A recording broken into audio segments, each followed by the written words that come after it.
pledge allegiance to the flag of the United States of America and to the republic for which it stands, one nation, under God, indivisible, with liberty and justice for all. Marty, would you do roll call attendance, please? Sure. Mary Jo Razvanowski. Here. Mary Jo Radcliffe. Here. Patty Jacobson. Here. Troy Webb. Here. Amy Huffman. Here. Ann Deemer. Here. Brad Dobbs. Here. Okay, thank you. Has the meeting been notified to the public according to open meeting laws? Yes. Thank you. We're at the point of public comment. Is there anyone who would like to address the board about something that's not on the agenda? Okay. We'll move on to, I'd like to make a change on the agenda. I'm going to move to change focus on purpose after gifts and grants, then transportation 9.3, and then we have Brian Brewer joining us, so 9.4 and 9.5 after that. Yes, I made the motion to change. Second. Thank you. All in favor say aye. Aye. Aye. Oppose. Okay, motion carried. So we'll start off with gifts and grants. All right, I am excited to share with everyone that we have two gifts and grants. The first one is a $500 that came from ExxonMobil, which that sounds like a great big name, but locally that is the Taylor Corner Store, and they were interested in gifting that to the high school for math and science materials. And so Mr. Chambers has been working with those teachers to find some fun ways to implement those funds. And then the other one is from the Department of Health Services. They have written several truancy grants over the years and have a grant this year, but with the unusual scheduling, we have not been doing an awful lot of filing for truancy, and so they have reallocated those funds that they gave us $1,000 from that grant to help offset the cost of hotspots. And then they also provided, as you can see in the picture, some of those little student individual work desks so that when the students were working from home, they felt like they had a space and the headsets so that they could hear and communicate well. So our hotspots are, we've had an awful lot of them right now, and so we appreciated the help to offset the cost for one of those months. So. Okay. Is there any questions? Okay. Is there a motion to approve? I'll make a motion. Thank you. I'll second. Thank you. All in favor say aye. Aye. Aye. Opposed. Motion carried. Now we'll move on to focus on purpose, and we'll have Jen Dahl here from the art department. I do. Where do you want me? So there's a microphone right there. I don't need that. Well, it helps pick up on the camera, but you're right. You usually are loud enough. And she brought I gifts. brought you Oh, my thank kids and I you. made Thank a you. little gift. Thank you for having me. Shelly asked me if I wanted to Zoom or be here, and I'm like, well, I want to be here. And we want you here. And we don't often get to brag about how great we are, so I wanted to come and brag. Only every 3 years, that's not enough. Alright, do you want me to run the clicker, or are you running the clicker? I'll run the clicker. Just tell me. Okay, ready to click. Alright, so the first person is me. I'm Jen Dahl. I work at the elementary school. I teach at Forest Street, Red Creek, and a little bit at Gebhardt this year. I've been an art teacher here for 21 years. Wow. And last year I got a giant award. I'm the National Elementary Art Teacher of the Year. Yay! I'm also the department head. Yay! Just as Even big. though I tried to resign a lot. I'm also in charge of music. I was also last year the Wisconsin Pre-Service Educator Award winner. It's because I have worked with 19 student teachers. Both Amy and Becca were my student teachers. So we're really a tight-knit group. In 2018, Amy was the middle level teacher of the year in Wisconsin.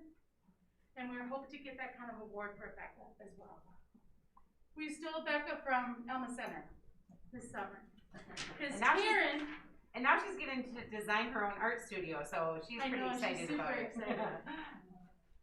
Taryn, who was with us for 3 years, I believe, took her dad's job in the school district that she grew up in. He was the art teacher, she took his job. So I get it. Even though we love Taryn, we're happy to have Becca. So curriculum. Curriculum got a rehaul, and I was the co-chair for the state to make this overhaul of curriculum. And often when you don't think about curriculum, when you think about art, but we do tons of curriculum, tons of standards, and this is the rework of the standards. Amy and I worked hard last summer to really revise the Black River Falls standards. Oh, excuse me. So, the next slide. This is the elementary curriculum, and they all fit within those standards. Then, the pictures that are around there are the Youth Art Month pictures for the elementary level that are going on to state. It's a virtual show this year, but these are my guys that are going to state. And you can click on any of those and see the entire curriculum, and I believe this was shared with you. Next is the middle school. And Amy and I worked, I don't know, lots of hours this summer, making sure that the curriculum was up to speed. It had relevant standards for the students. Next slide. Here's Becca's example.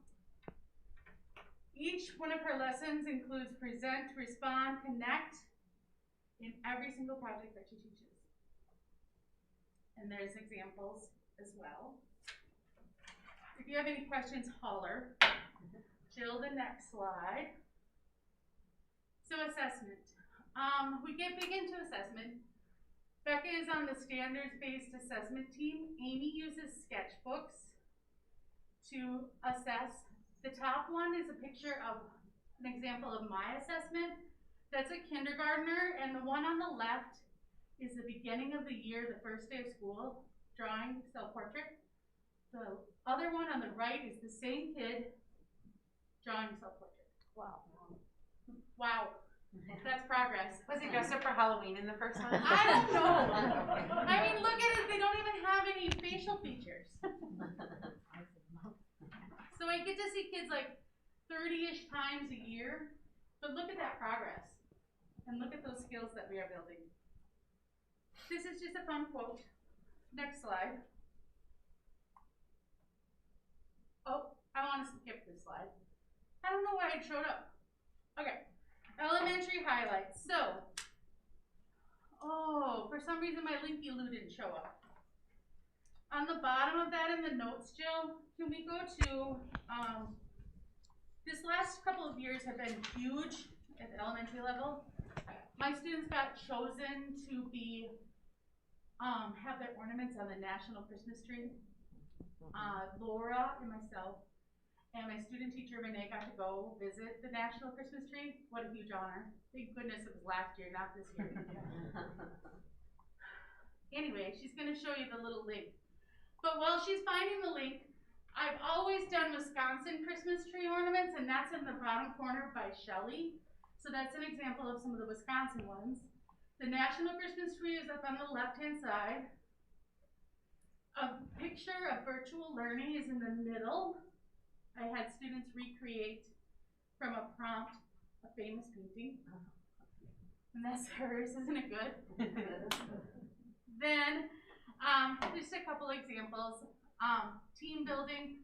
Amy's students from the middle school and my students got together. On the upper right is claymation people, all the staff members. We have a hoot doing those kind of things.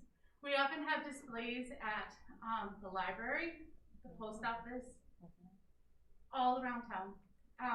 My student teacher Amy is in that lower corner with a flag that we made for, where did it go?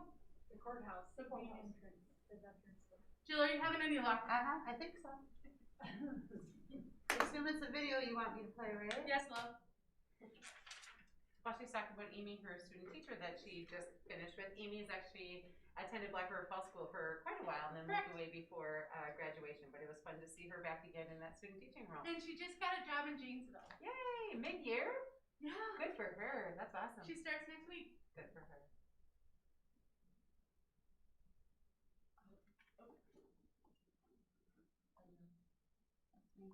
and the only one in Wisconsin that was picked to help create unique Christmas tree ornaments for the 2019 National Christmas Tree Display in Washington, D.C.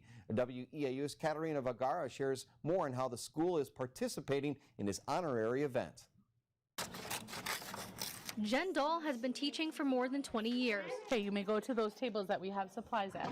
She teaches art at Red Creek Elementary in Black River Falls. She's nice and friendly, and she's really creative with her art. Mrs. Dahl's hallway is full of projects that students get to make, and this year students are making an extra special project for Christmas. It's amazing and overwhelming, and we're super excited. The school was selected to display their ornaments on a Christmas tree that will surround the National Christmas Tree in President's Park in Washington, D.C. Wow. Super cool. It's once in a lifetime opportunity.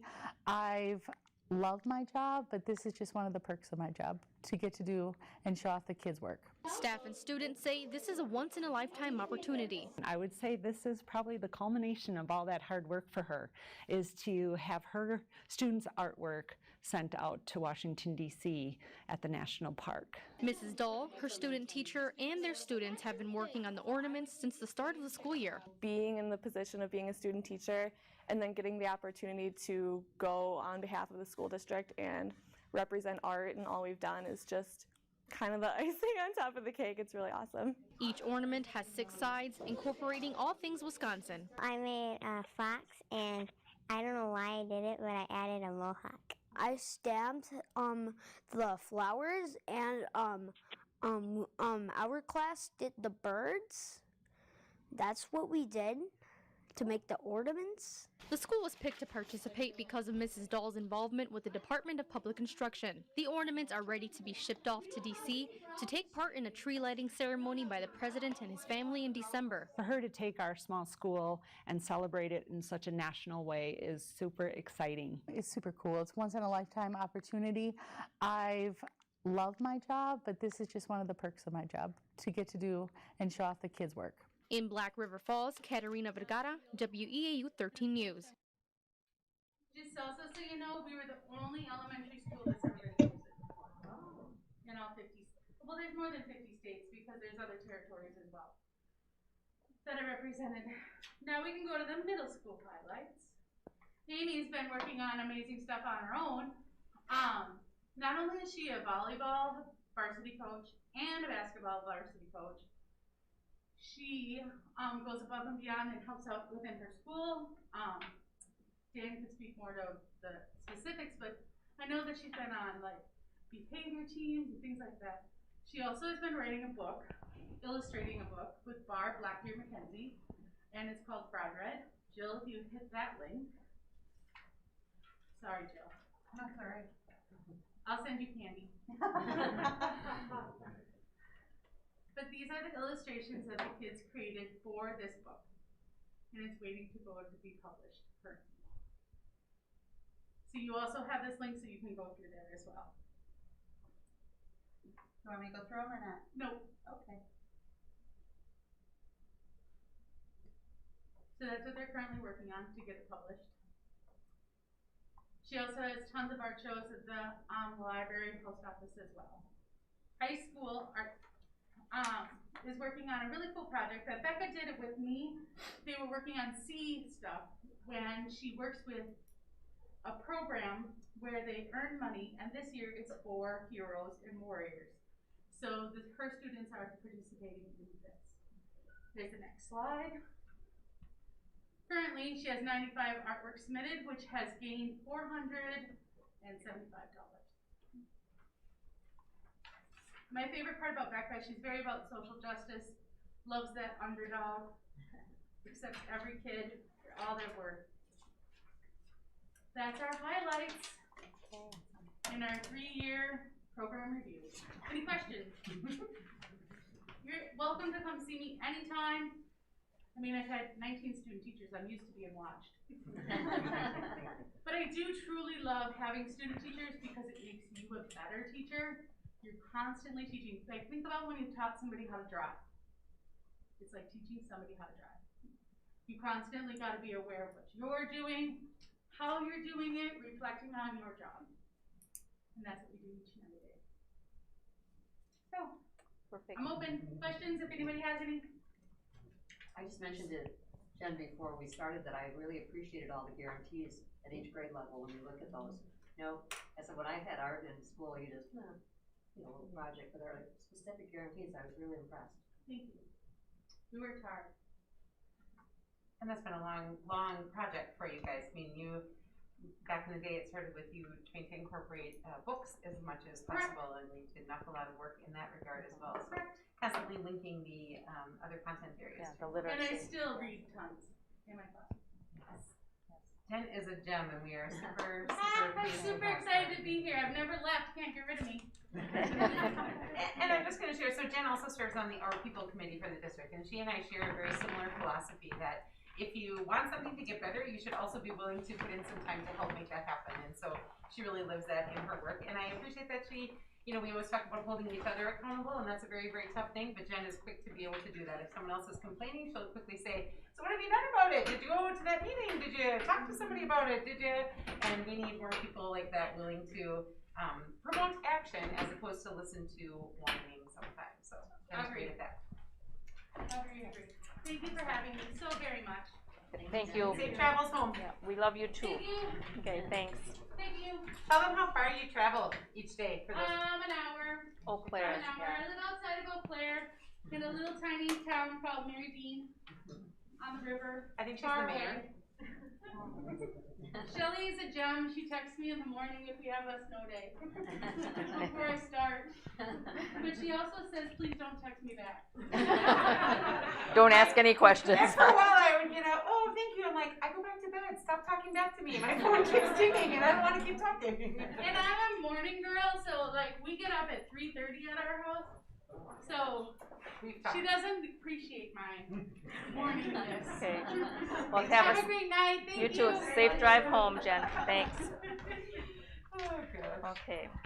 So, okay, we had adjusted our agenda, so, and I see the transportation people are here. Our transportation site review of the remodel bids will be next. And just so everyone is clear, Kent Weinman is on the Zoom as well. He's at a conference right now. He's in Alice training, and so he's here but muted, which is unusual for Kent. I don't think you can hear me. At least he would have made a comment. Hey Kent, I'm sorry, I forgot to. Oh, that's not it. I told him that you were here and muted, but ready to answer any questions. All right. Yes, we are. All right. Well, I think I'm going to start first by showing some of the drawings of the transportation remodel, so everybody has a little sense of that. Yeah. She's going to stay muted, otherwise we get all kinds of funky feedback. She said you're still muted. I guess I could mute if that would help, but. Well, I muted my, I muted the speaker, so.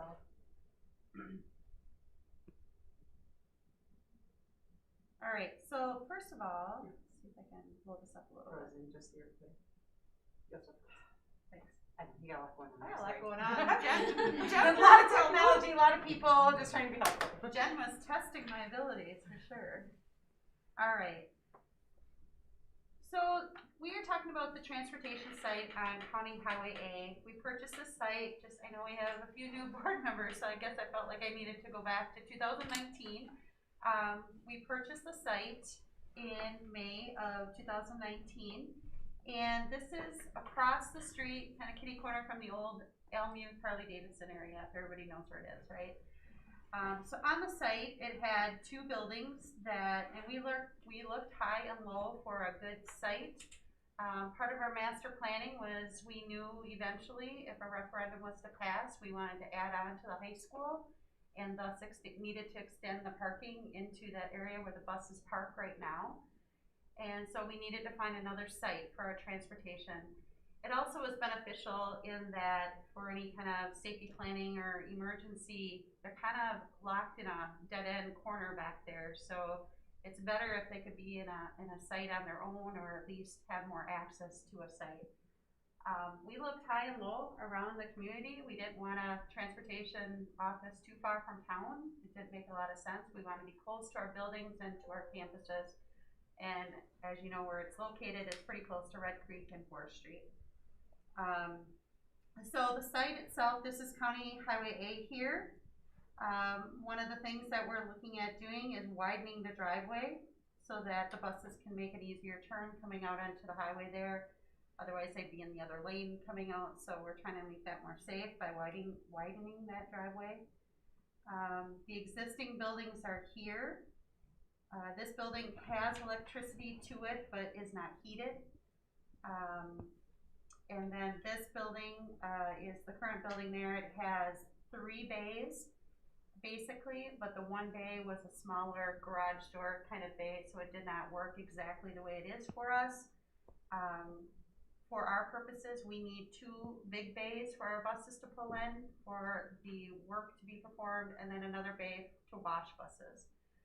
And then we are proposing an addition to the end of it for the office area. We have a driver lounge in there, some bathrooms, some storage area, files, and things like that in that area, and I'll show you another picture of that. This area over here is where we're looking at parking our buses. So it's quite a long stretch. It's about 260 feet back here. And one of the things that we hadn't been looking at, we were thinking about it but hadn't proposed it originally, is a bus canopy over that area. Basically just posts with a canopy over the top. Right now we have pedestals that come out of the ground and they're not in a great situation. If we have snow or water, a lot of times could be standing water by them, which is not awesome for electricity when we have to plug in our buses in the winter. This canopy would allow us then to have plugins come from the top, like kind of like a drop-down cord. I think you might have seen things like that before. And then also have lighting above the buses. Right now our drivers are out there in the dark on both ends, in the morning and at night. And in the morning when they're doing their pre-trip, they have to walk around the bus, they have to look under the hood, they have to do a lot of things like that. If we get snow, we have to clear between each bus so that there's not slip, trip, and fall hazards as well. So driver safety would be improved by that canopy too. They also wouldn't have to clean their windshields in the morning right away. And if it's raining, of course, that's a benefit as well because they have to do that pre-trip before every route. So looking at the building itself, this is just a elevation view of some of the cabinetry that would be in there. That's the slab. And this is the view that if you pull into the drive, this is the view that you see now. It stops right here. So we have these 3 garage doors, and then we would add on the office area, like I said, and a driver lounge training area for our drivers. Are there any questions on any of that? So the buildings, can you pull through them, or do they have to back in and out of them? They'd have to back in and out of them. There's not enough property lines to do that on the other side. Do most of the buses come, I mean, occasionally you see buses parked at people's homes and things, so do most of them come back at night, or? Most of them do. Jeff, how many do we have at houses now? About 5? Just the special ed buses So are there's at the 3 houses right now, right now. because we're using the aid. The aids are in the afternoon, which has been super helpful with the COVID stuff. Right, so we did So have everyone right now, normally 2 of the drivers keep their buses at home because we start the routes right with them. So usually some of our more distant routes, right, like Hickston or something like that, yeah, where they. So I put together the bids here, and Joe Geyer's here as well, and I just wanted to introduce Joe Geyer from Geyer Construction. Geyer is our general contractor for this project, and he helped do the sealed bid process for us. We collected these bids 2 weeks ago. They all came here to me, and Joe took the time to look at them to make sure they met the specs. We had, in some of the trades, we had more than 1 bid, but some of the trades we did not. For example, electrical, they are busy, and so we got 1 bid. Good news is, when we did bid this last year, it was similar in the bid, so that didn't change a lot, except for the things that we've added since then. The canopy was a new thing, and thus the lighting and that would have been a new thing for that bid. There was a question, I just want to go from where we were to when we first started talking about this in 2019. I talked to Joe about a month before we were going to hopefully purchase the project or purchase property, and he was able to work up a bid proposal for me of $270,000, and we put that in the budget at that time. What it didn't include was a lot of the big things like the canopy, like the blacktop, like the concrete that the buses park on to improve that area. It was mostly the building with the plumbing and the electric and the pedestals like we have now for the buses. It didn't include the holding tank at that time either, which we later found out we would need for washing the buses to have holding tank on that property as well. So I have, I talked about that a little bit in my, let's see. Yep, the canopy lights, the blacktop, the cement. Oh, the state plan approval was more than we had thought as well. And then we did change the size of the building as we talked about it too, and made it a 5 feet wider, so that increased the cost a little bit as well when we went for bids this last time.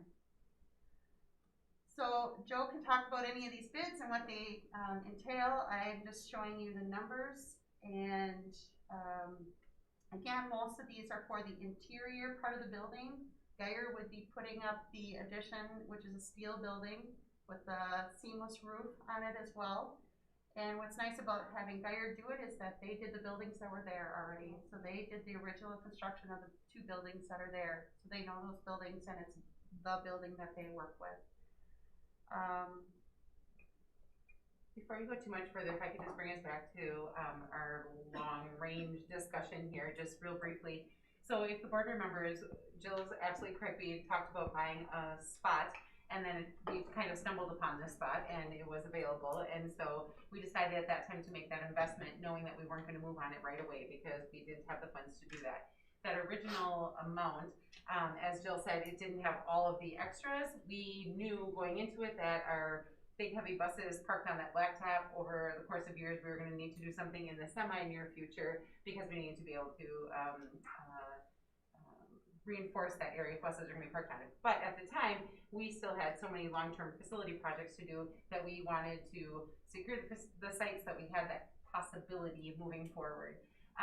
Part of the reason that we went back and talked about the awning and the concrete, doing all that work now and broadening the blacktop is because of the successful referendum. We, meaning the collective board, we have worked to build our capital maintenance funds so that we could take care of those projects. And so the fact that we have the referendum funds to do so many of those other pieces means that we don't have to hold back as much in that fund 46, sorry, I had it.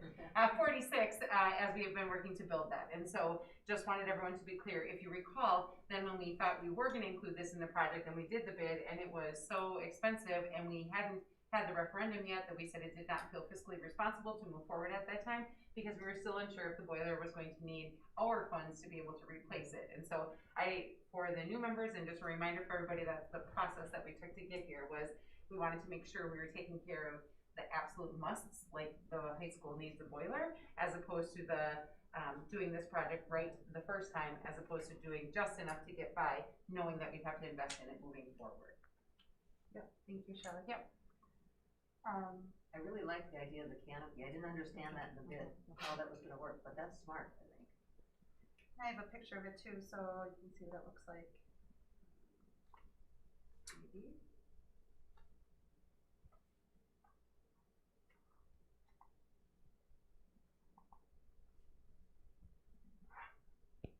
Will you need snow removal equipment on site, or will that still work with?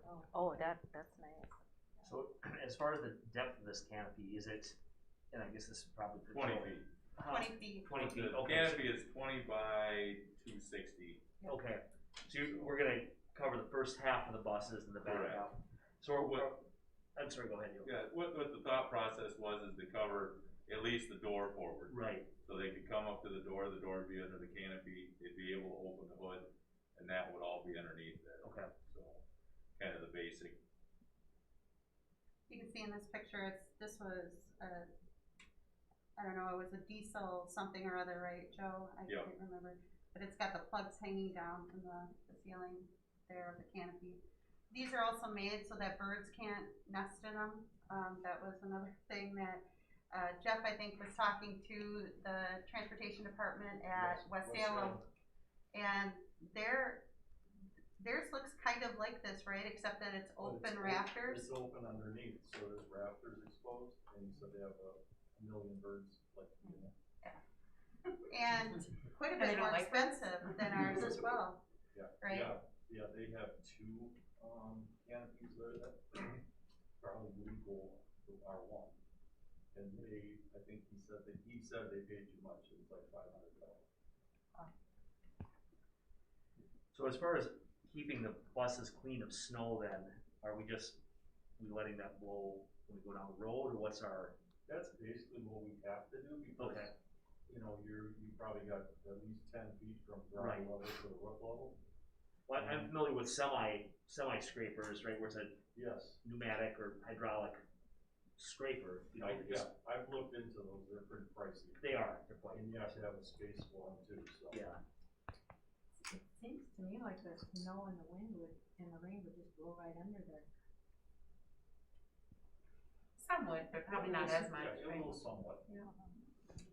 Yeah, it won't be perfect by any means, but it'll certainly be better than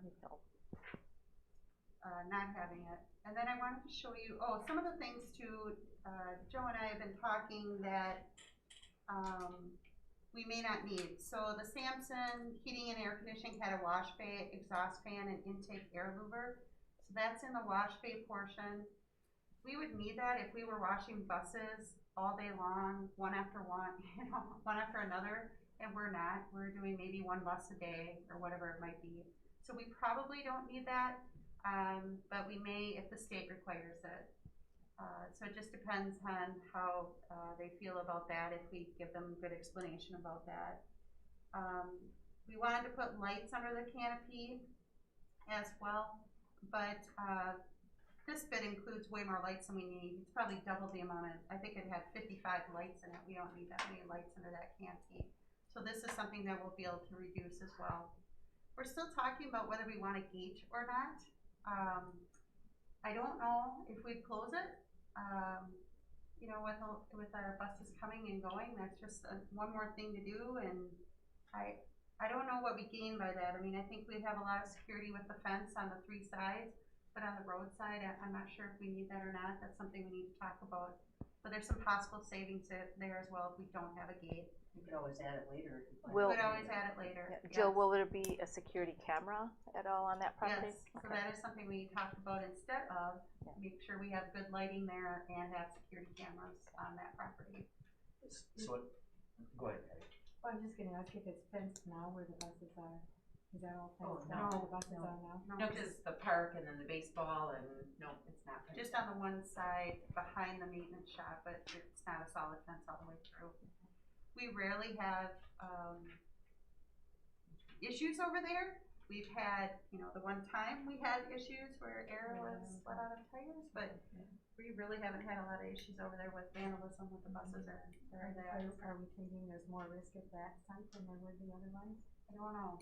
I feel like it's hard to determine because it's, you know, out of town just a little bit, so some people might get more freedom. However, being close to the skate park was a concern at our previous spot, and we would sometimes catch on our security camera some skate park kids coming over, and so I don't think that we have reason to be concerned right now, but in terms of law enforcement driving by, just keeping an eye on it, it's much more visible where the new location is compared to where the buses are now. Absolutely. Right. Yep, Not a point. Right. Yeah, we've debated about this. This is like the all-inclusive, right? This is if we did every last thing, and we wouldn't have to do the fencing right away either. That is another one where we're still deciding whether that makes sense or not. So at the $7,000 number, is that a power gate or is that's a manual gate? A manual. Manual cantilever gate. Right, so you'd be able to. The one thing where this site is, you have a personal property on the back side, the south side I'll call it, and you have one on the west side, and then there's a small business on the east side, and then you're over the road. So I mean, really to access the site, you'd have to come off of, there's no streets. I mean, it's, the fence, Jill and I have talked about, do you do the fence, don't you do the fence for the 30,000? It's, I guess that's a decision, but safety wise, I don't think, a lot of your foot traffic you don't have. Correct. And then the concrete too, we were thinking about moving it a little bit away from the east line so that we wouldn't need as much new blacktop. The current blacktop doesn't go that far and it's in pretty rough shape. We quickly discovered that we probably will need to remove that blacktop, pull it up, pull it out of there. What we don't know is how much base course that we would need under that blacktop, and so that's part of that unknown cost. This would be kind of worst case scenario, right, Joe, that we talked about. But depending on how much base course we can reuse, and we shorten the distance that we extended away from the building, this number would go down as well. Again, this is worst case scenario. As far as the wash bay, and I don't know where they're at with that, but I know the county has discussed that. Is there any, and I don't know if they're doing that or not. Is there a chance to share that? Or I'm just thinking if we're only gonna use this once a day, I don't know how many hours a day the county's gonna use theirs. I don't know where they're at with the project. I don't either. Yeah, We can certainly check, I don't know. Jeff, what's the expectation for drivers to wash their buses? Once a month. Once a month they must Yep. go through, and some do it more, but that's Yes. the minimum is And once a there's month. 19 regular route drivers, so we figure that out. And we usually have 20 or 21 days off of school. Right. So there's days where it doesn't get used, and then there's other days where maybe 2 or 3 will wash. Right. And I'm not opposed to it at all. I'm just saying, I hate to see something, spend a fair amount of money and then only use it once a day if we have an option. If we don't, then, obviously this is the way to go. Yeah, our mechanic Jeff, he uses it so, when if he's working on stuff, he'll Right, walk pre-service, around, yeah. he'll wash off stuff too, so that happens. Yeah, and that's the one really nice thing about having it on your own site is, Yes. get all the slush and the salt off it before you service it. So the sources for the funds for the project, we are looking at using $250,000 from our capital maintenance budget from this year. $110,350 from next year, which you have yet to see those capital maintenance projects. They'll be on tonight's agenda as well. And then from our 46 trust, $342,856. And just so you know, we have about $850,000 currently in the Fund 46 trust as well. That's money we've been putting aside as the budget allows at the end of the year, which we did this last year, as we didn't spend out all our funds. So that would still leave about $500,000 in that trust.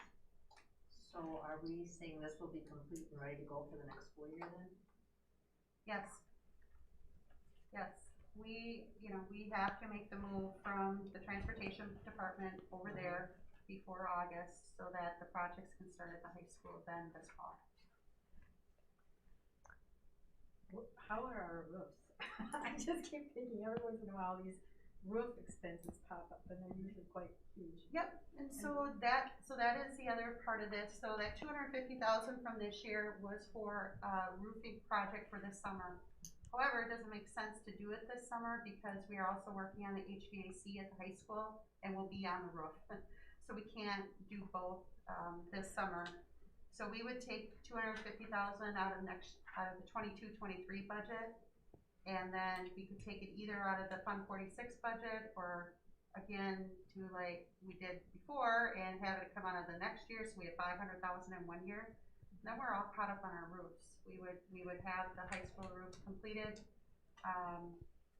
The 4th Street roof is being taken care of with the referendum, and the middle school roof has just been completely redone recently. So we'd be in good shape. And Red Creek is still good too. Yes, that's good.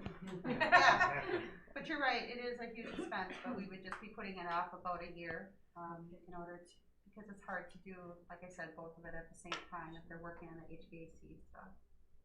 And the other part I would remind the board of, when we first were making this purchase of this property and talking about that initial rental, we had talked about taking some money from our fund balance. And then the way the rest of the finances worked, we did not touch the fund balance for this project. So the board had already approved some dollars that come from our fund balance to help this project along, and that is no longer the case. And I don't want to muddy the waters, but trying to connect dots for all of you as well, so shift just a little bit. Think about what's happening at our high school with the locker rooms and such. The current transportation garage and maintenance shed is going to eventually become an outdoor sports locker room, because while we are leaving the lower level of the high school, we're building FIAD locker rooms there, but not the team locker room for like all the football equipment and all of that stuff. And so that is something else that we will be looking to use our capital maintenance dollars for, is making an outdoor locker room space in that current. I think maintenance is gonna move down where transportation is, and then the locker room part will take place over there, but that will happen as part of district funds, capital maintenance and long-term. So just wanted to connect that without muddying. The other two things I wanted to note is, I've been fortunate to work with Joe on this project again, because his knowledge of the current facility that's there, but also he's been helping me with the sealed bid process with all the subcontractors too, and without charging us an additional fee. So a lot of times general contractors will charge 6% or whatever it might be for the project, but we partnered in that we'll be paying the subcontractors from the district to save the tax as well. And but Joe's looked at the bids, he feels they're competitive, and so I was really happy to hear that. Even though we didn't get a ton of them in some of the trades, he still felt that, and I don't mean to speak for you, but he still felt that they're competitive. That happened last year too, we didn't get many bids. We tried to keep everything as local as possible. Yes. I think Jill and I sat down right away, and that was kind of the plan, was to try to keep everybody in this area. I mean, yeah, if we would've went out a ways, you could've got more bids, but with the bids that we got, everybody seemed to be, the people that bid it, and we tried to break it up to as much as we can, include as many different contractors as possible, also to include in that bid process. And we did, we did look at all the numbers, and everything did seem to come, nothing was out of line with everything. So I guess that was kind of our homework process with Jill and myself. Any more questions for Jeff, Joe, Jill, Shelley? I just have a general question. So obviously this is an action item. But we've also discussed that some of these things we may or may not want to do, like fencing right away. So how do we go about approving this then in that sort of situation? It would be not to exceed is what the motion would be. But how do we go about deciding? I mean, is that ultimately your guys' decision then, if we like do the fencing right away, or wait and see if we need it, or how do we go about making I guess I'd like to know if you had a strong feeling about the fencing. Honestly, we're on the fence about the fencing, so. But, we wanted to bid it out because we talked about it and wanted to see how much it would be, but, So I think, my discomfort with this is that it's significantly more than what we talked about when we presented the purchase of the property to the public. So I understand the cost of construction is expensive and all of that. So if this is coming out of funds that we have accessible now and won't be robbing Peter to pay Paul, that's why I asked about the roof. So if we use everything up now and then next year all of a sudden there's a surprise, huge, expensive, some HVAC system or some roofing or something, then we're going to be in a little bit of a quandary. Yep. No, we're planning it with these dollars and knowing that we have to finish the roof at the high school, but the timing isn't right to do the roof at the high school right now. Sure. Yep. So I guess one question on that, Joe. So how much of this number being high is cost of materials? I know, and I don't know as far as steel prices. I know lumber prices are really high right now. Comparative to last year, the steel has went up a touch. Basically, lumber. Other than that, the numbers came in fair to what we had last year. So there wasn't a whole lot of change everybody kept their number pretty close to what we had. And then are you, From the original bid we did back in 19, you're probably six, you know, if you take about 3% a year is about a normal. So from what our base numbers, you're about that 6-8%. It's maybe went up a little bit more this last year, just lately, but other than that, it stayed pretty close from what we had figured last year. One of the bigger items on here is the blacktop, and Matthew has pretty much purchased a lot of the smaller companies that were around here, so there is no competition for them in this area, really. And Joe said he found that out even working at Fort McCoy, that bid was from Matthew, and they're like, oh, okay, well, there's nobody else really to get a bid from, and so they understood that as well. So we were finding that too as we were working in capital maintenance projects, that there's not a lot of those other companies. Are there any other questions or discussion? do we wanna discuss the fencing and gate? I feel like whoever wants to make the motion, if that matters to you, that you would make a motion to hold off on that or not, and if it doesn't matter extensively, then, whoops, Jill. Okay, or if it doesn't matter, you know, we certainly can do it either way, if you. I don't know what anybody else's thoughts are, but I feel like if we didn't have trouble with it over at the high school location, you know, with the parking there and everything, that we're not likely to at its new location. The question I would have though is, if you decide later on to add it, you know, sometimes when you do things later, you make the job harder, and I just wonder if there's issues with that. Would that be the case, Joe, if we decide to add the fence later? It's really independent, isn't it? Yeah, no, I don't think so. Because everything would be on the outside of the blacktop. I mean, we could use the blacktop on some, the east side, the road side, and the south side, they'd all have room to maneuver to, basically, they just drive the post in and put the fence up is what they, kind of how they handle that, so. Yeah, I think that could be added at any time. I don't think that would hinder anything as far as that goes. I agree with that. I'm not sure we really need a fence. Especially if there's security cameras and things. I'm okay with that too, we can always add it later. That's easy to do. And there's gonna be a lot of exterior lighting. One of the neighbors is a longtime school district staff member, so she'll be sure to let us know if there's trouble. Okay, so what I'm hearing is to approve the transportation site remodel bid without the fencing. Is that pretty? Okay, so is there a motion to approve the transportation site remodel bid minus fencing at this point? Okay. Is there a second? I'll second. Thank you. Any more discussion? All in favor say aye. Aye. Opposed? Okay, motion carried. Thank you guys for coming too. Thank you. Thank you. Thank you, Jeff and Joe. Yes. Thank you. Thank you, Kent. I don't know if you can hear anything. Kent is hanging out because he's got capital maintenance plan or projects coming up too, so. Thank you. Joe and I, or Jeff and I have done a little celebration that we haven't had to chat too many mornings so far this winter. I should knock on something, but. We've been lucky. Yeah. We have been. I'm hoping it continues. I know, I didn't mean to jinx it by talking about it. Okay, next we had Brian Brewer, but do we want to wait till 7? He's not on yet, so He's that not would be on great. yet? When I sent him the invite, I said about 7, so if we could go back to the agenda, I would just ask that we don't start the strategic plan, because that's gonna be a longer conversation, so. Okay, how about we'll start with the WASB convention resolution discussion.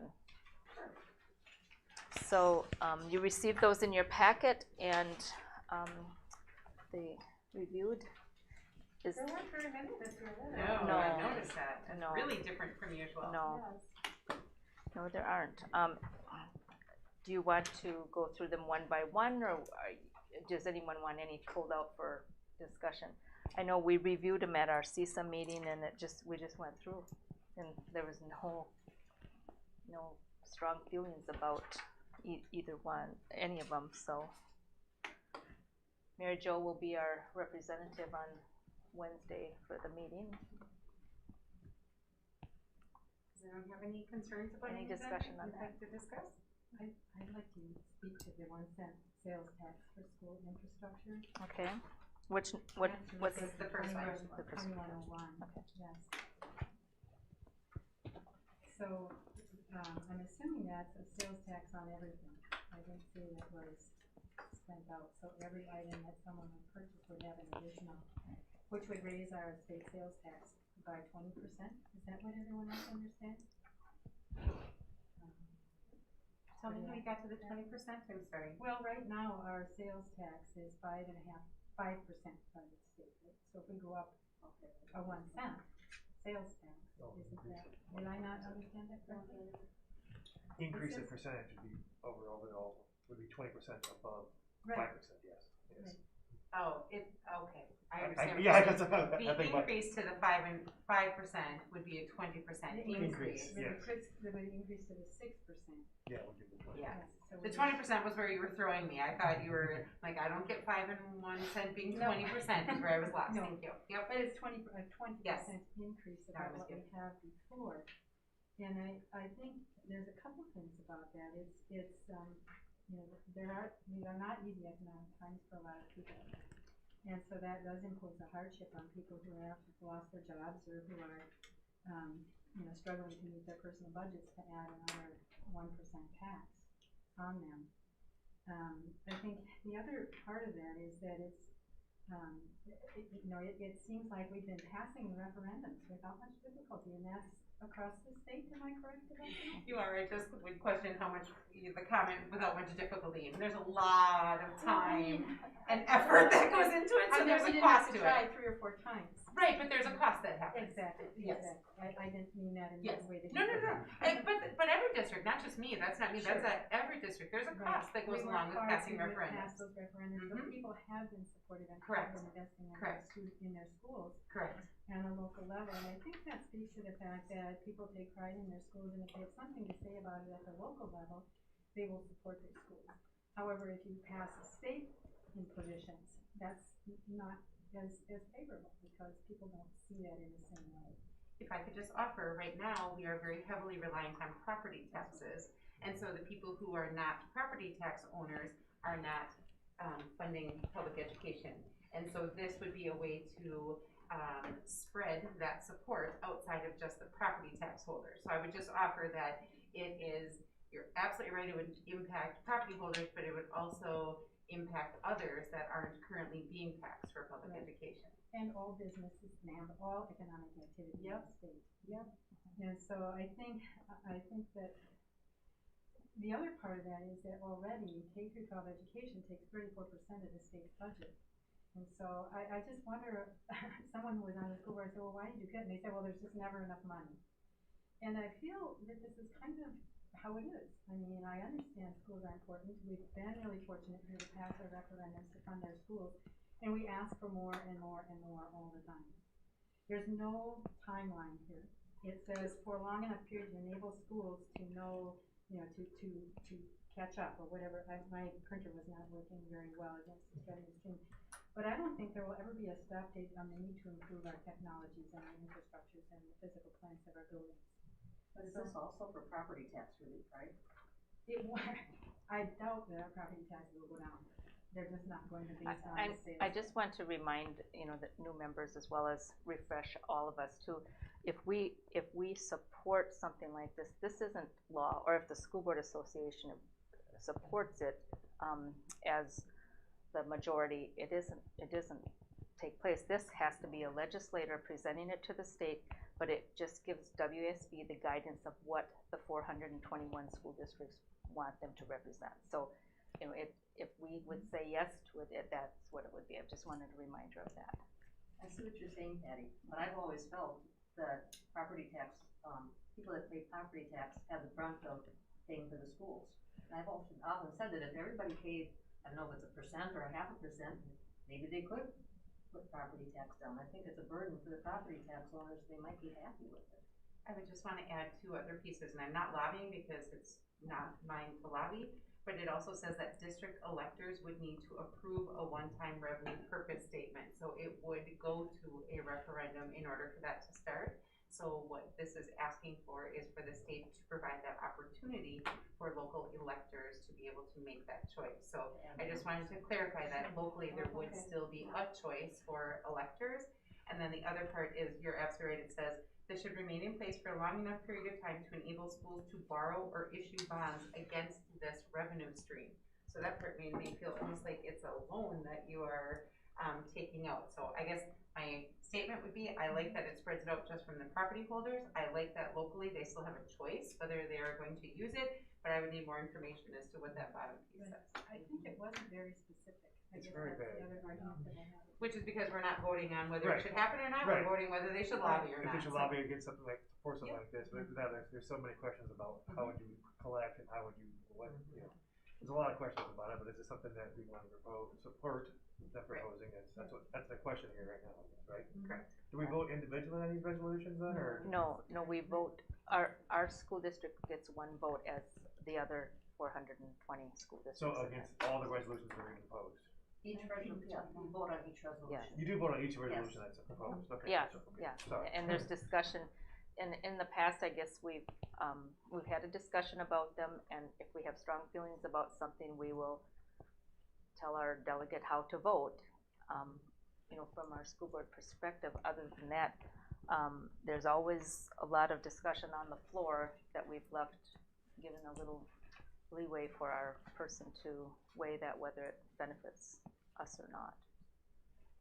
Well, as a as a property, you know, as a property taxpayer, I have, I'm not for much more taxes, admittedly, that's a personal feeling, but I see where that benefits the school.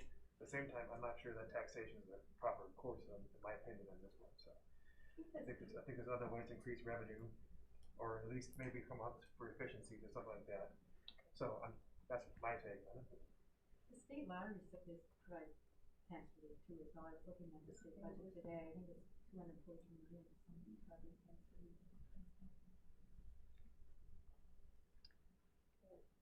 So how do you guys want me to vote on that particular issue? I would like to give you the liberty of listening to the debate that happens. I mean, we got some good things going on here, but I would like to give Mary Jo the liberty to vote on behalf of our school district based on a decision, to listen to the debate that happens around the state. I think that's good. Okay, I'm There's a seeing lot of nods detail on that, Yeah, okay. that's fine, I agree. Okay, this is a discussion. Do you have any questions, Mary Jo? No? No, when Okay. I looked at these, I thought the same way, like, there aren't that many, and some of them we've seen before. Okay. So, Okay, I don't know if anybody else has any other concerns. okay, thank you.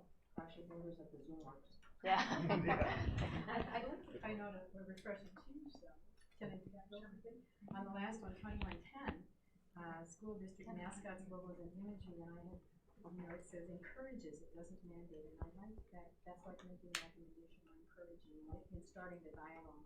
I think that preserves local control and that brings the issue to the forefront, so I thought that was an improvement. Yeah, it's coming back, yeah. Okay, thank you. I suppose Brian is probably ready for us now for the discussion on the financing. Yep, he's ready and he's just about to. Brian, we're ready when you are. Thanks, evening, everyone. Hi. So tonight, you have an action item for the refinancing of 2014 bonds that we discussed at your December 7th meeting as well as your November 16th meeting. The good news is during that time period, the savings got better throughout the discussion and finalizing the paperwork with Jill. So I'm going to share my screen and share with you the results of the refinancing, and then just how that updates the referendum financing plan, which is scheduled for action at a meeting on February 1st. The next phase of that financing. So I'm going to share my screen. Brian, can you just wait a second? We're having some technical challenges because Jill's actually hooked up to the screen, but her computer restarted, so she's not in the Zoom. So we do have the handout. We've made copies for everyone. Would it be possible to speak from that, or no? Sure. Okay. Do you wanna try it, Jill, or no? It's pretty straightforward. I mean, especially page 2, that's the main page. I'm logging in. Okay, she's logging in, but we have it to talk through. It would be nice to put it up for the live stream if possible. Okay. So Jill, just give me a signal, but while. Go. She's in now. Go ahead and see if you can share. Okay.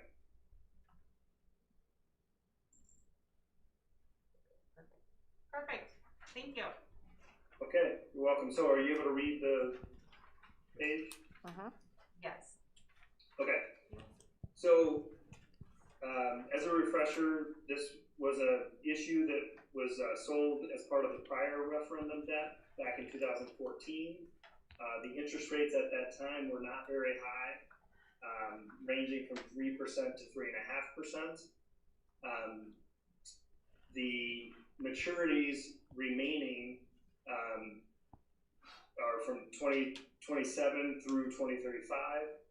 And if you recall, this is where we were planning to use the funds that you had been levying to pay down debt and prepay debt. So this is a combination of the prepayment of that 2014 debt, which effectively is currently your highest interest cost debt, and a refinancing to the new lower rates that you're acting on this evening.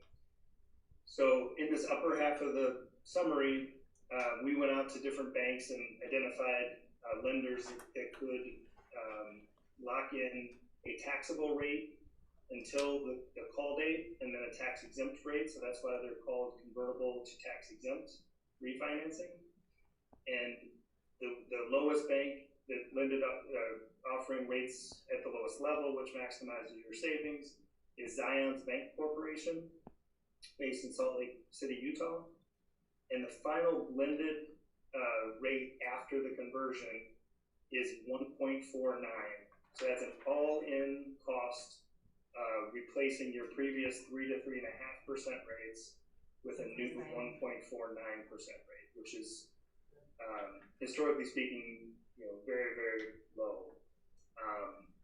And so on this lower half of the page, this summarizes the savings related to the prepayment as well as the refinancing, effectively cutting the rates, in half on the remaining term of the loan. So the total savings over the repayment term is a little over $2 million of interest cost reduction. And then as a present value, those future savings in today's dollars, we discount those back to give you a present value savings amount. And that number is $916,000. To put that in perspective, the planning estimate we were using back in November, that was just shy of $300,000. So, everything has moved in the right direction as we laid out this plan, and each step along the way that we've been implementing for the district. Ultimately, the percent savings as a percentage of what you're refinancing is a little over 8%. And typically, we like to see that number over 3%, 3 to 4% is ideal, and you're double that number. So again, very good news on refinancing a portion of the prior referendum debt. So visually, this page is probably going to be hard to see, but these were this is the main issue, this December 18, 2014, and this 2035 maturity from the 2015 issue. And then if you scroll over, here's the new 7.8 million at the 1.49%. We're using that funds to prepay debt to shorten the repayment of that original 14 and 15 debt, such that here's the stream of savings in the future, and here is the 2 million of savings. So this page in and of itself is one visual, but all along we've been looking at it as how does it impact the current referendum debt from 2020 that you're implementing. And so in looking at this page, I'll zoom in here a little bit. This existing Fund 39, which is your referendum approved debt, is now adjusted pending your approval of the action item this evening, where here's your new payment schedule on the prior referendum debt, shortened by the repayment funds. Here's the first issue that you locked in rates of a 1.78% on December 7th. And the action on February 1st that we're getting the paperwork together for is $9.5 million. And remember, the reason we kept both of these issues under $10 million is to take advantage of bank qualified status. And we told you we would evaluate and make that decision of whether we should do the full $13 million together on February 1st or keep keep this 2021 borrowing under $10 million. And in this maturity range, the benefit to keeping it under $10 million is still in that roughly 30 basis point range. So on $10 million, on $9.5 million, that's hundreds of thousands of dollars that if we can lock in the first 20 million out of the 24, and the remaining 3.8 million can be locked in later either at the very end of 2021 for closing in 22 or about this time frame a year from now, you're paying off that final 3.8 million in the first 10 years. So even if rates moved for the final 3.8 million, you're significantly better off by locking in this $9.5 million that's paid off at the later years at your February 1st board meeting date. So as we keep scrolling across at these assumed rates, we're currently assuming a 2.19 for the February 1st. Again, we're being conservative with that number because rates can and will change, until we are able to lock it in that night. But at a 2.19 and then a planning rate of a 2.5, your future payment column, which if you recall from the referendum, you're currently at 2.6 million, and you've been levying right around 2.6, 2.5. Right now, this is scheduled to level out your payments in the future at 2.2, a little over 2.2 million. So gives you some additional annual planning flexibility heading into a new biennial budget and uncertain property value growth and state aid changes. So it just gives you, because we're coming in currently $7.5 million under the referendum estimate, it gives you some flexibility heading into the next few budget years to determine how you levy to prepay and pay down this debt over time. So all things staying relatively consistent heading into February 1st, you're on track for reducing the interest cost relative to what we had used during the referendum by over $7.5 million. So great news all the way around. At this point, I'll entertain any questions. I don't have questions for Brian. And just to be clear, this is actually item 9.5. This is the action item for the refinancing. So. Any questions? When you bring us good news like that, Brian, it's really tough to question. My goal is to continue to do that each time I show up at your meeting. We're setting the bar pretty high here. I don't know if you're going to be able to keep topping yourself. Okay, hearing no questions, is there a motion to approve the financial plan authorizing the issuance and sale of the $7,843,000 taxable general obligation funding bonds? That's the words I want.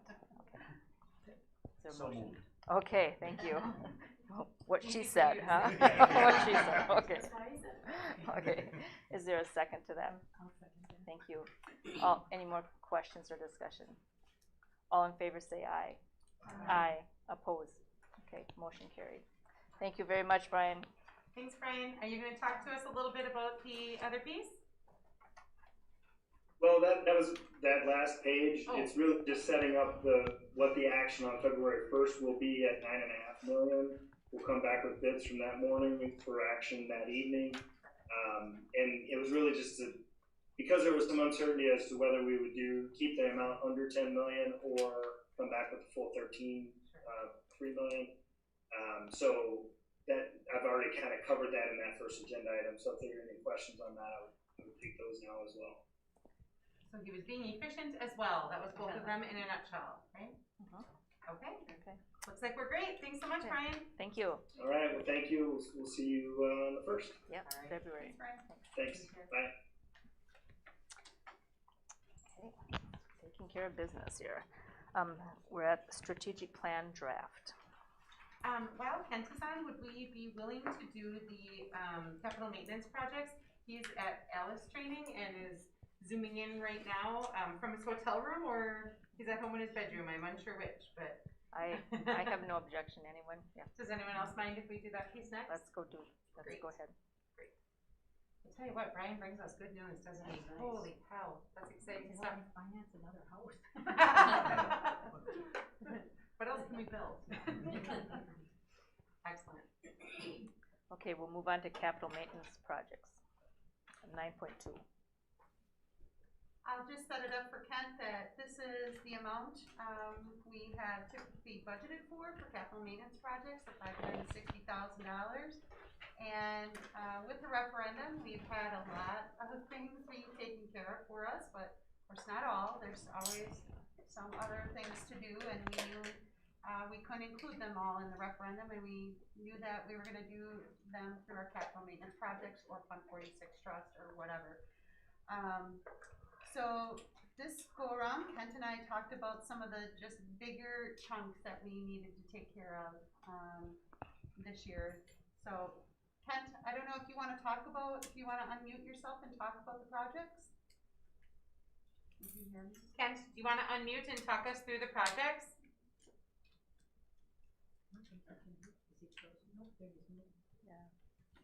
Kent, can you hear me? I just got unmuted there. What would you like to start with? That would be great. Why don't we just start at the top of the page? Do you have the same handout that was provided in their packet? Yeah. Bring it up. The transportation site, yes. Oh, this is the very top one is the transportation site, which we've already covered. So if you wouldn't mind after that. So, I'm sorry here. I have not got this up.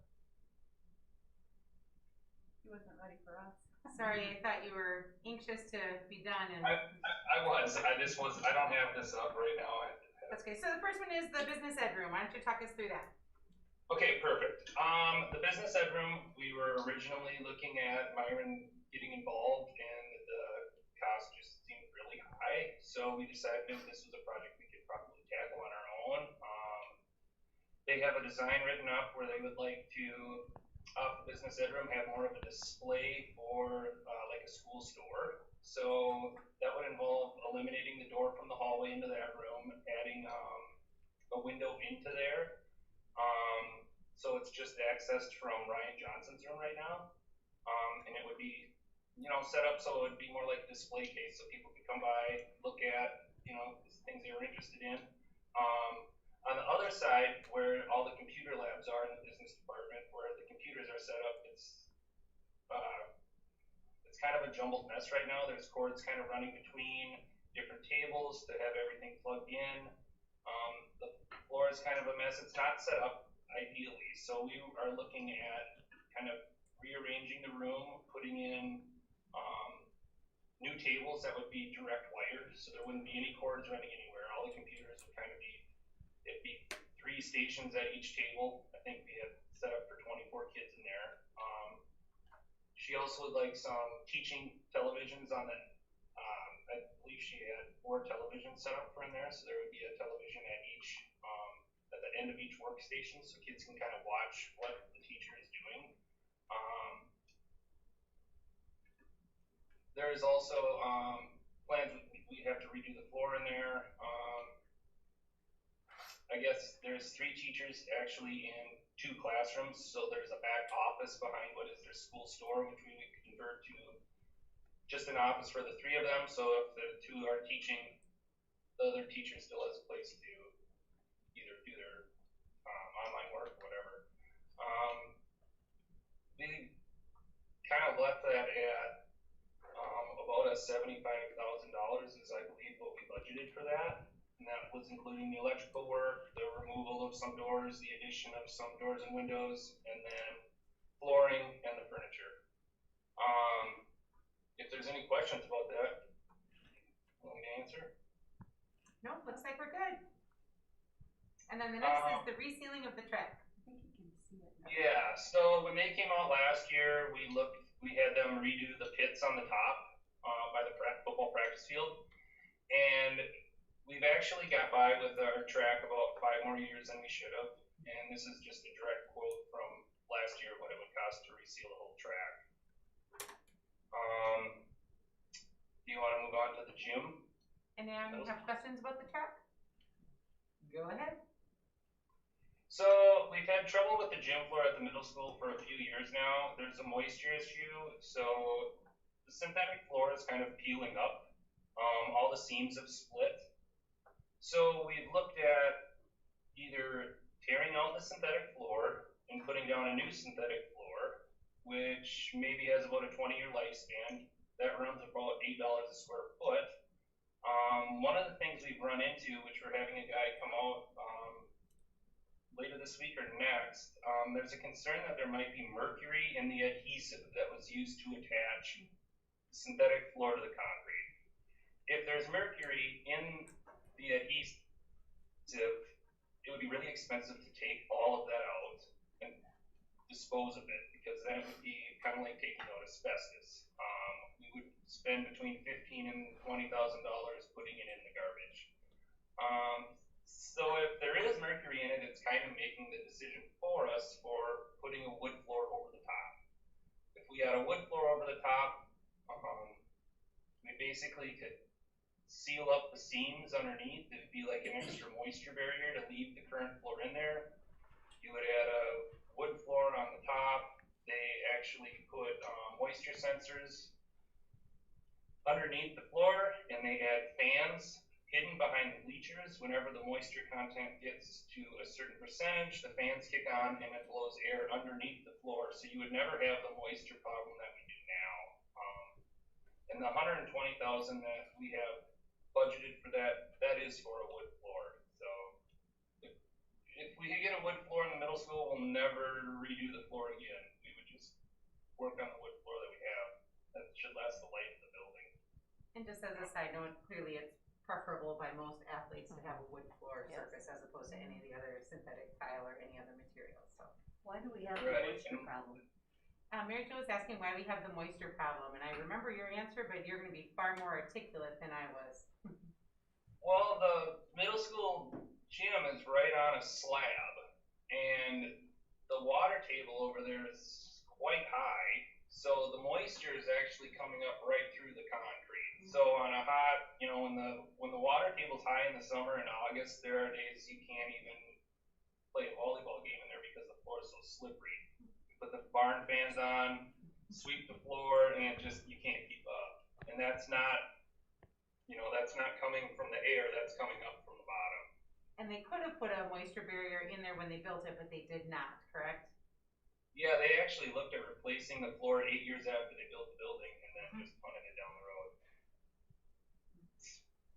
So that leads to a question, why would the adhesive have mercury in it? Is that a normal thing that was happening at that time? I don't know if you could hear the question, but was it normal to have mercury in adhesive at that time?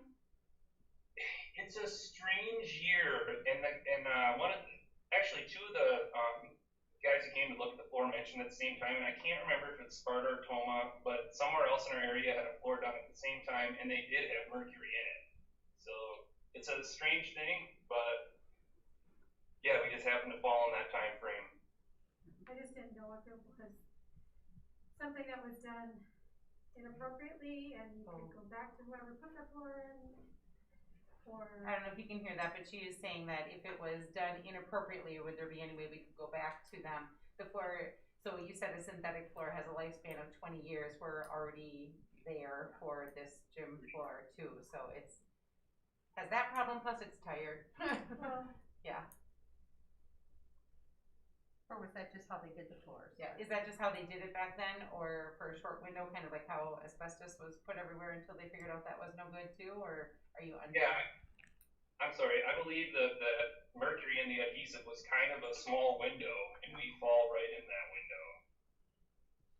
How would they be able to, I'm just curious, like, if you have wood floor and you know, on top of the other floor, how are they gonna get that air to circulate in between those two layers to keep it from damaging the wood floor? Can you hear that, Ken? I can only hear you, and I can hear Joe Geyer. He's gone, so you're stuck with me. So, if there's already the synthetic floor, and then they're gonna put the wood floor on top, what goes in there that they're gonna be able to control moisture by putting fans in there? What goes underneath the wood to allow for that air circulation? So we would seal up the court that's there, then they add a small moisture barrier, then there's 2 layers of 3/4 to 1 inch pine, that's kind of a zigzag, a crossing pattern, and then the maple goes on top of that. So there's an actual air gap of about 1.5 inches between the maple and the hard floor, and the fans keep that air moving in between them. Perfect, thank you. All right, any other questions about middle school floor? I feel like we all learned a lot about. Perfect. I love this stuff, so that's. I'm so glad I'm here, right? Blacktop. So we got the bids last year, and we're shocked by this. We were sticker shocked, to be honest. We had the middle school parking lot and the loop around the middle school there. The bids came in a lot higher than we thought, so we pushed that off till this year. Based on those numbers, then including Tiger Lane, which is probably in the worst shape, it's hard. That's a hard pill to swallow, blacktop prices, but I think we're to the point where we have to do it. And we did talk about bringing this up to date at the same time they're doing so much at the high school. Hopefully there could be some savings, but at the very least, the whole thing will look so much more connected and better when both pieces are done. So. I have a question about that. Where does the city? And then kitchen floor at the I'm sorry, just 1 second, Ken. Someone had a question. Sorry, I know you can't hear. Yeah, the city's responsibility for the roads that go through there, is that how does that work? Is it's all the city? Those are all ours. So those are private roads then? Those are all ours. Yep, Okay. they are not city roads. Even where it connects to Highway 54, how far is that considered the driveway for the school? No, That is, okay, that's so Like I was Columbus curious. Center has an easement to be able to have their Yes. thing off of that. That's our road. Okay, I was just curious. I didn't know where the boundaries were, and also so it's actually a private drive then instead of a. Okay. Yeah. There was questions about the city's responsibility for those roads around there, and we were just articulating that they're all private roads that we own, so. And we had discussed adding diploma on this year's, but we feel like there's going to be so much construction traffic going through there, you might as well wait until that traffic's done. Good, and the last piece is the kitchen floor at the middle school.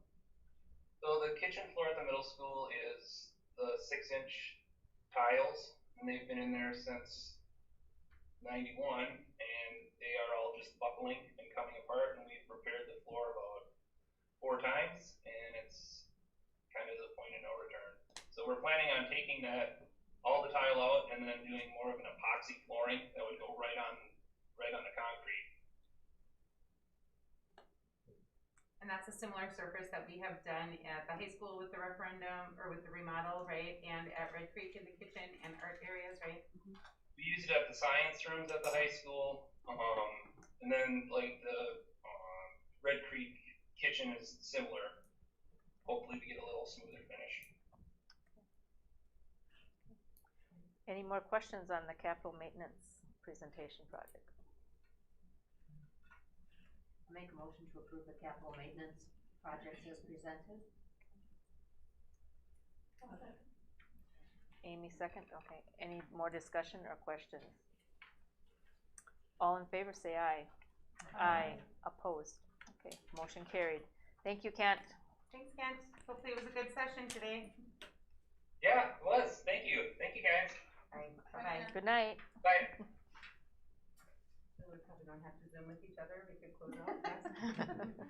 Sounds good. Okay, we'll move on to strategic plan draft, back to 6.2. Okay, so just a historical glance briefly. The previous strategic plan was set to expire in 2020. It was a 5-year, it was Vision 2020, pun intended. And that was the time that we hired Studer to come in and help us facilitate discussion groups throughout the entire community. It was a very, very extensive process. We had over, I think in the end we counted up, there was like over 420 people that provided input into this process by the time that it was over. That is where we developed our 4 pillars. As you know, we have really hung our hats on those 4 pillars and have worked all of our goals and our action steps, initiatives, all that on those 4 pillars. That's how our board is organized in committee, in agenda structure, all of those things. And so last year in 2019, knowing that we were coming to the end of that strategic plan, we sent an invitation out to any staff members and community members that wanted to come together and talk about what our goals had been and where we were headed. We received, we had a group of parents that came, a couple staff members, but a lot of middle school parents for some reason. They were heavily represented last year, which is great. And we just had some conversations about what our goals had been and if we felt like they still aligned with our work and what areas they would like to see us move further in. We shared feedback, our scorecard that many of you have seen, and it was just really, really great conversation. I know I updated the board members at that time that some of them were so surprised to see our scorecard because their child's experience in the school was very, very, very different than where some of those achievement scores showed that our averages were. And so from that, we've had more internal conversations. You know that our admin team has been working on SAIL. We've been working through all of these pieces. And as soon as we were finishing up with those groups, then the pandemic hit. And I'm going to be completely honest, strategic planning was not something that I could dedicate much time to because it was far more what's right in front of us as opposed to casting that vision for 5 years forward. Now we have that next 5 years kind of mapped out and we are looking for some input. So the process that I was hoping to use is using, the directors were all part of that discussion with those groups last year, and so we put together this draft and shared it with the admin team and now sharing it with the board. And we're going to take that feedback and then share it with staff, all staff, and with families to allow them the opportunity to provide us additional input. All of this leading up to how are we going to measure our progress moving forward and what are our primary goals and initiatives. So what you are looking at right here is we are not making a change from the 4 pillars. We still believe that student success, our people, finance and facilities, and community engagement are the 4 primary functions of the work that we do. I think we could all agree very easily that student success is our primary responsibility, but also recognize that all of them feed into student success, that you can't do one without the others also going very well. And so we put together just some rough draft for you. The actual goals haven't changed a whole lot. There's a few minor changes, but wanted to talk a little bit through the initiatives. And so Steph is going to help out when we get to some of those other points, and I'm going to try to not take forever with this because I know we have a long meeting tonight. But the way we did it last time is we came up with some action items or some initiatives, and then we figured out how we were going to measure them. This time, and we found some disconnect. We had a hard time measuring some of our initiatives last time because we didn't establish them right at the same time. So what we tried to do this time is say, this is what we're going to do, and here's how we're going to know if we're doing it along the way. So the first one was to develop data collection, analysis, and reporting practices. And I talked to you a little bit before about a data dashboard. I'm just going to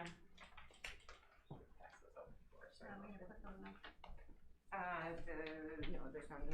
So what this is just an initial draft of what the student success pillar dashboard could look like. So what are we going to measure, and wanting to have a broad cross-section of items that are going to show us if we're moving in the right direction. So actually, Jill, if you wouldn't mind, that would be great.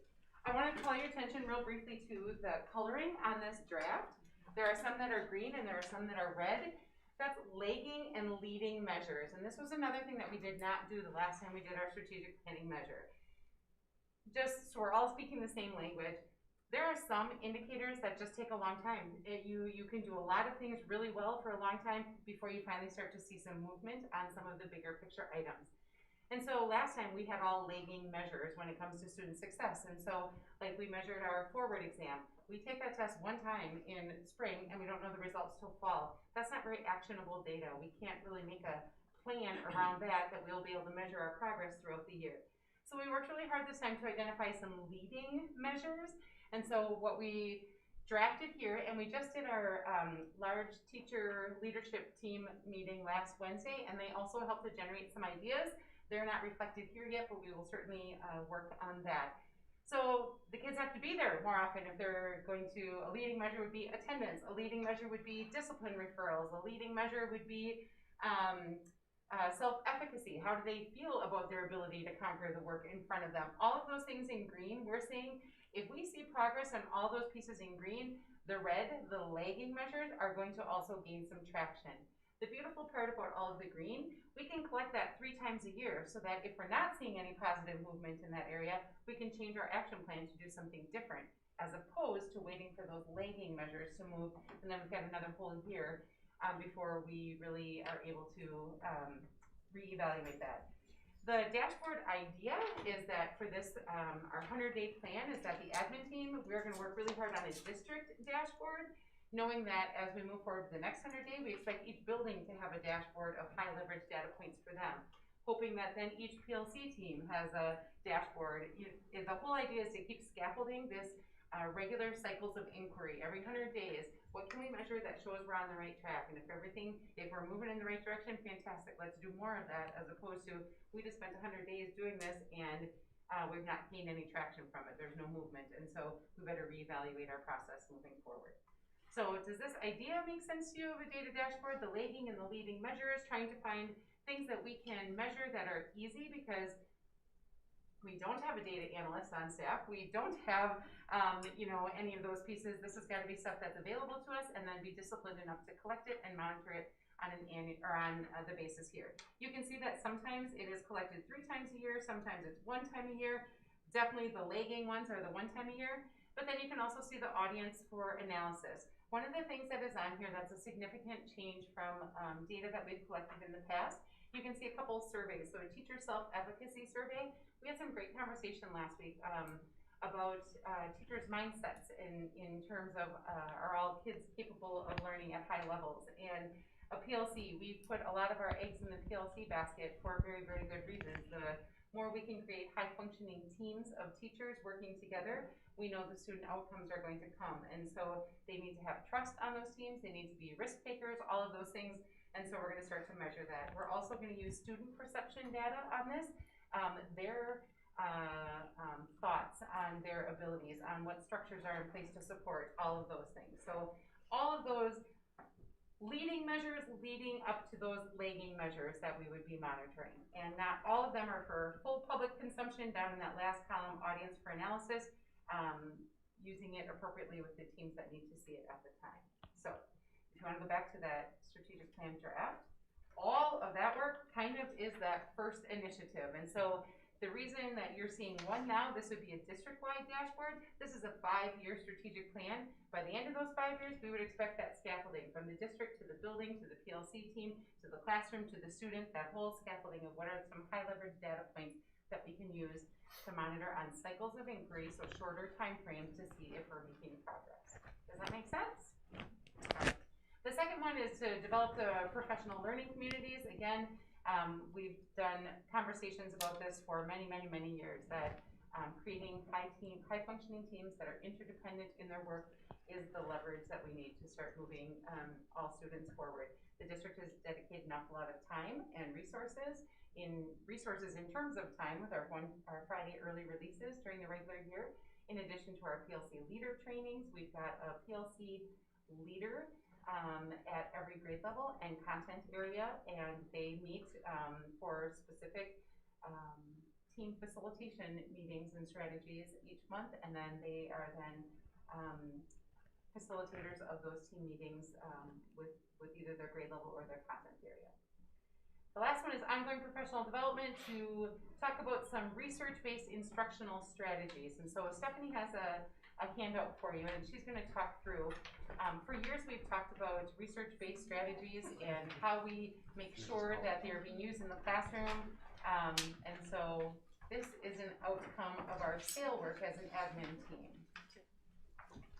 All right, and so this came from, we wanted to have a way to talk about professional learning in a way that was kind of catchy and we could hang it up and talk about it in a common way. And so we came up with this idea of calling these 8 research-based strategies the Great 8.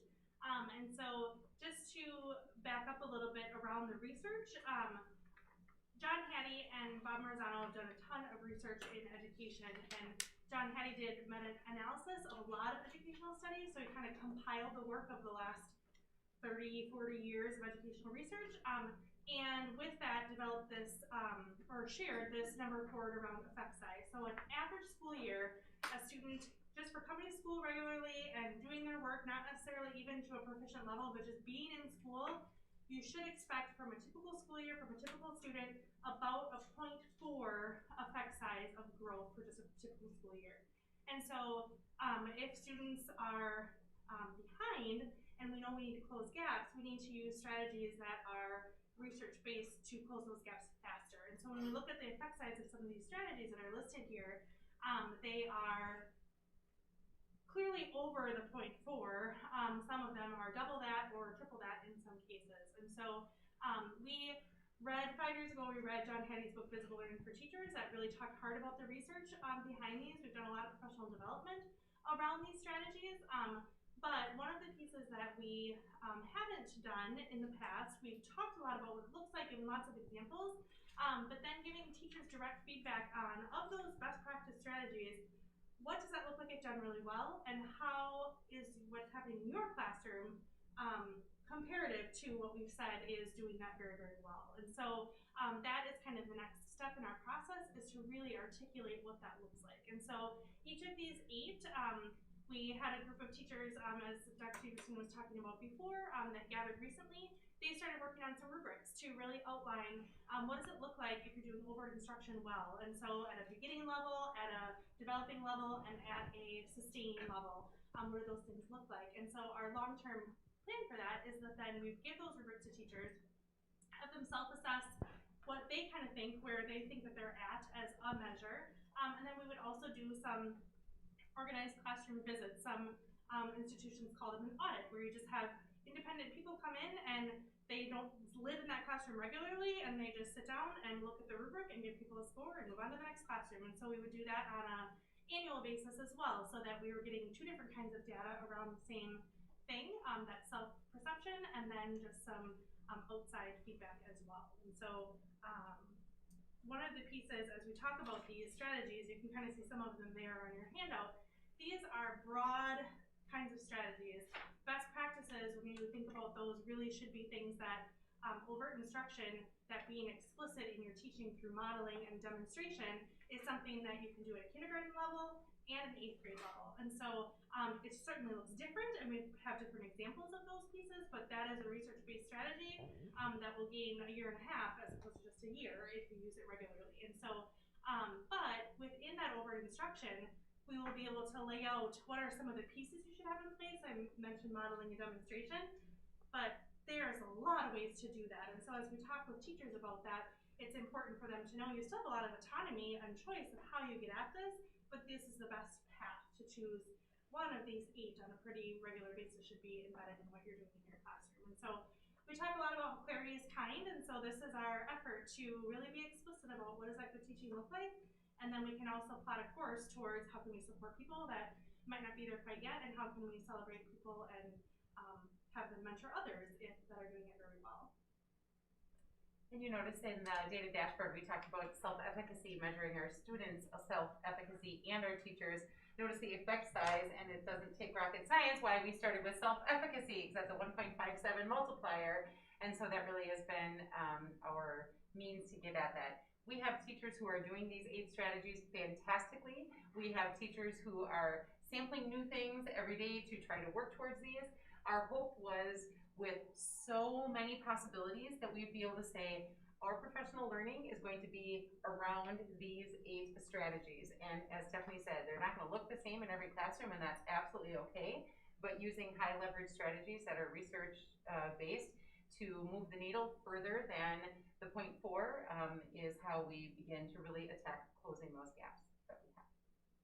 Questions or comments about that?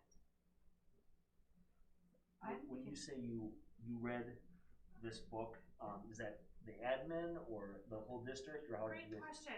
So we had a whole district-wide book study, and so every teacher got a copy of the book, and then monthly they would gather with their teams, and they had a facilitated. Yep, that's the one. And I do have extra copies if anyone's interested. But then they had a facilitated discussion. Everybody kind of watched a couple of video examples, and they had the same guiding questions to talk through, but they talked through it at a smaller team level. Betty, do you have questions? Well, I was just wondering too if different strategies work with different students, so it would be individualized to the students as well.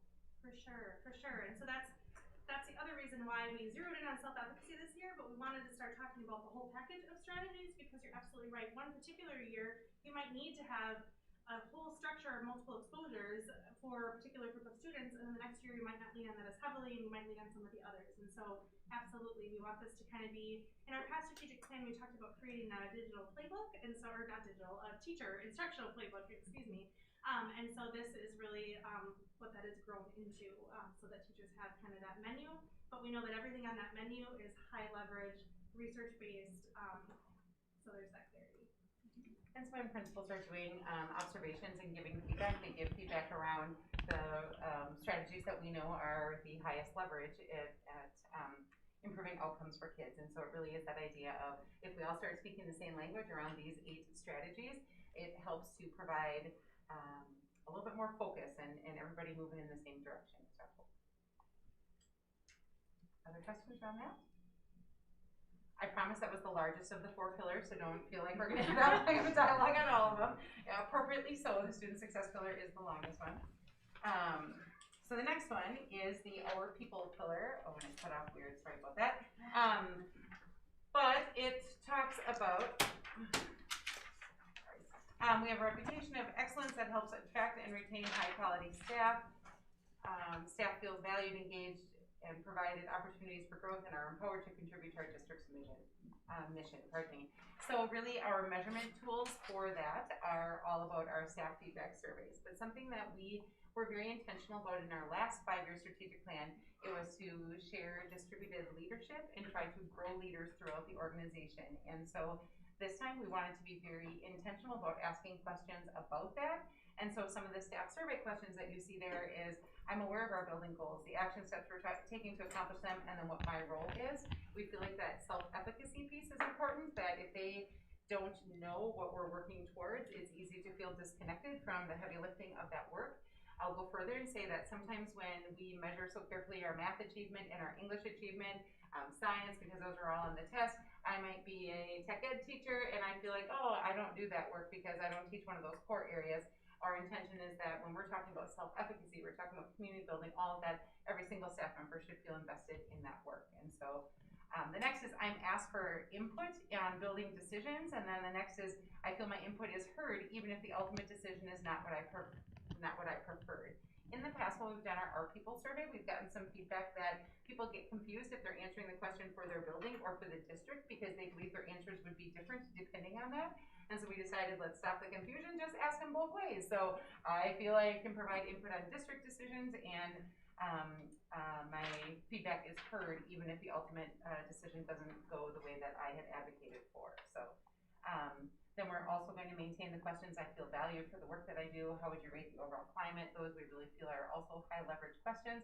And then our ending piece that we always use is I would recommend the school district of Black River Falls to anyone who is seeking a job. We feel like that word of mouth travels a great deal. The world of education is much smaller than we sometimes think, and so we'd like the majority of our staff to be able to respond positively to that. And so the change is that because we want to measure those 100-day cycles of inquiry, that we would be giving this survey instead of just once a year and then putting all of our feedback into that one survey, that it would become part of the 100-day cycle, that the survey would be going out more often.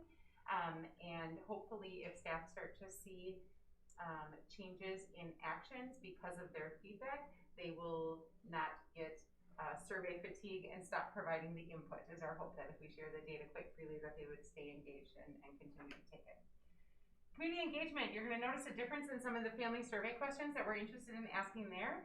trying to get at that self-efficacy piece. So we can look at data and decide and tell what percentage of our students are at or above grade level. We're very curious what the family's perception of that is. And so do you feel your child is at or above grade level expectations? If not, do you believe they are attainable? So we're interested in the parents' perspective of, if we have 90% of our parents who think their children are at or above grade level and our data tells us it's significantly less than that, then that tells us a path of action we have to take. Whereas if they align closely, then we know it's not that they don't recognize our challenges, we just have to find new ways to engage them.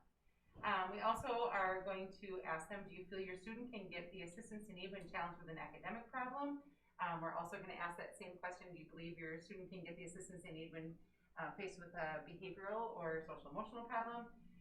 And then we want the parent's self-efficacy a little bit. I believe that my role is to partner with the school to ensure my child's academic success.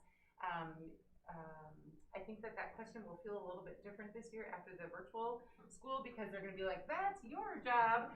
We're asking if they recognize the need to partner with us in that work is our hope. So, and then continuing with, I receive information that helps me to understand my child's progress. Our last piece in there, continue to engage in community partnerships to provide unique and specific opportunities for our students. We're struggling a little bit with measurement for those partnerships. Since our last onset of the strategic plan, our business partnerships have grown monumentally, and that has impacted our students by so many more work-based learning opportunities, by so many, the whole job fair, the whole job visit, job site experience in 8th grade. So it's manifested opportunities for our students in many ways.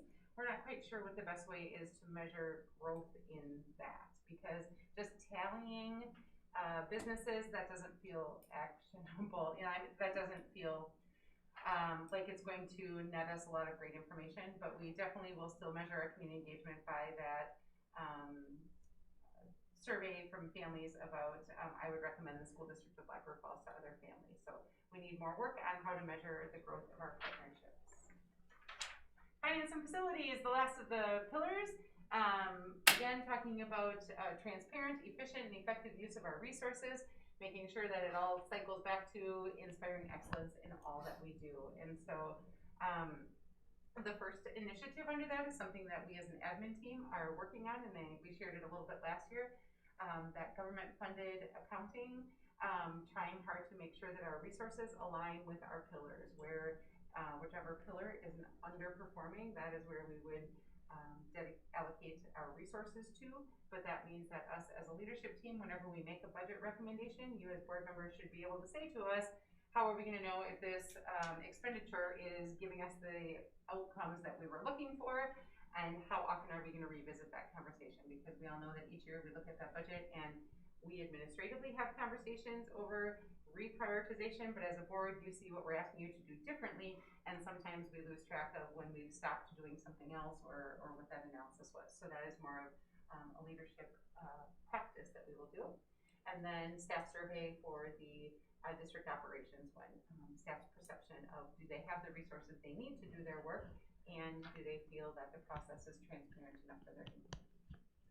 Questions, comments, concerns? That was a lot about strategic planning. Are there things that you were hoping we'd focus on in the next 5 years that you don't see, or is there something that is unclear to you at this point? It looks like you were going to ask a question. Well, I don't know how granular is the word maybe we want to get into this. I think everything up to measures is very good. I have comments on measures. There's some other stuff out there like the staff survey, and I know you start to build some of yours, like the Gallup Q12 is commonly used. There's an organizational health inventory used in school districts, but it's 37 questions. I know. Tough to do every 100 days, but. Yeah, exactly. Yeah. And that was kind of my question, was frequency. Like, well, Q12 could be used every 100 days, 37 measures. Like you said, survey fatigue is real. I do have some thoughts on the measuring community engagement.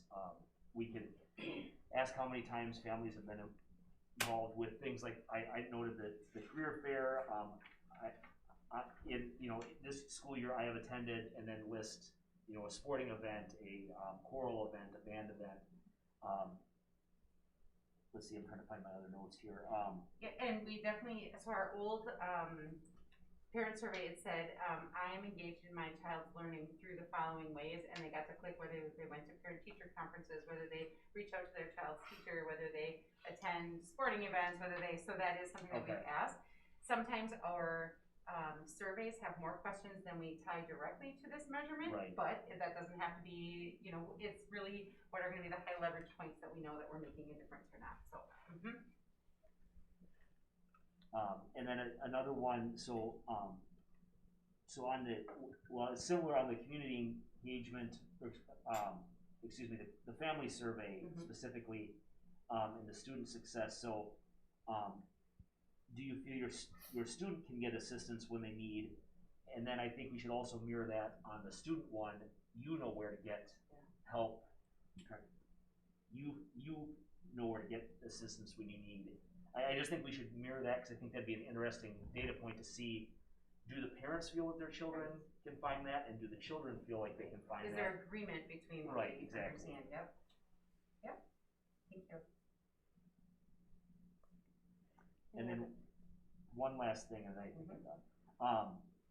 Looking at budgeting and my experience reading the reams of paper that Jill puts together for us, something that I've looked at in past with budgets is look at year to date, so fiscal year to date budget versus actual, and then year over year. So January of 2020 versus January 21 versus 19, however far back you want to go, because this is just a very dense read.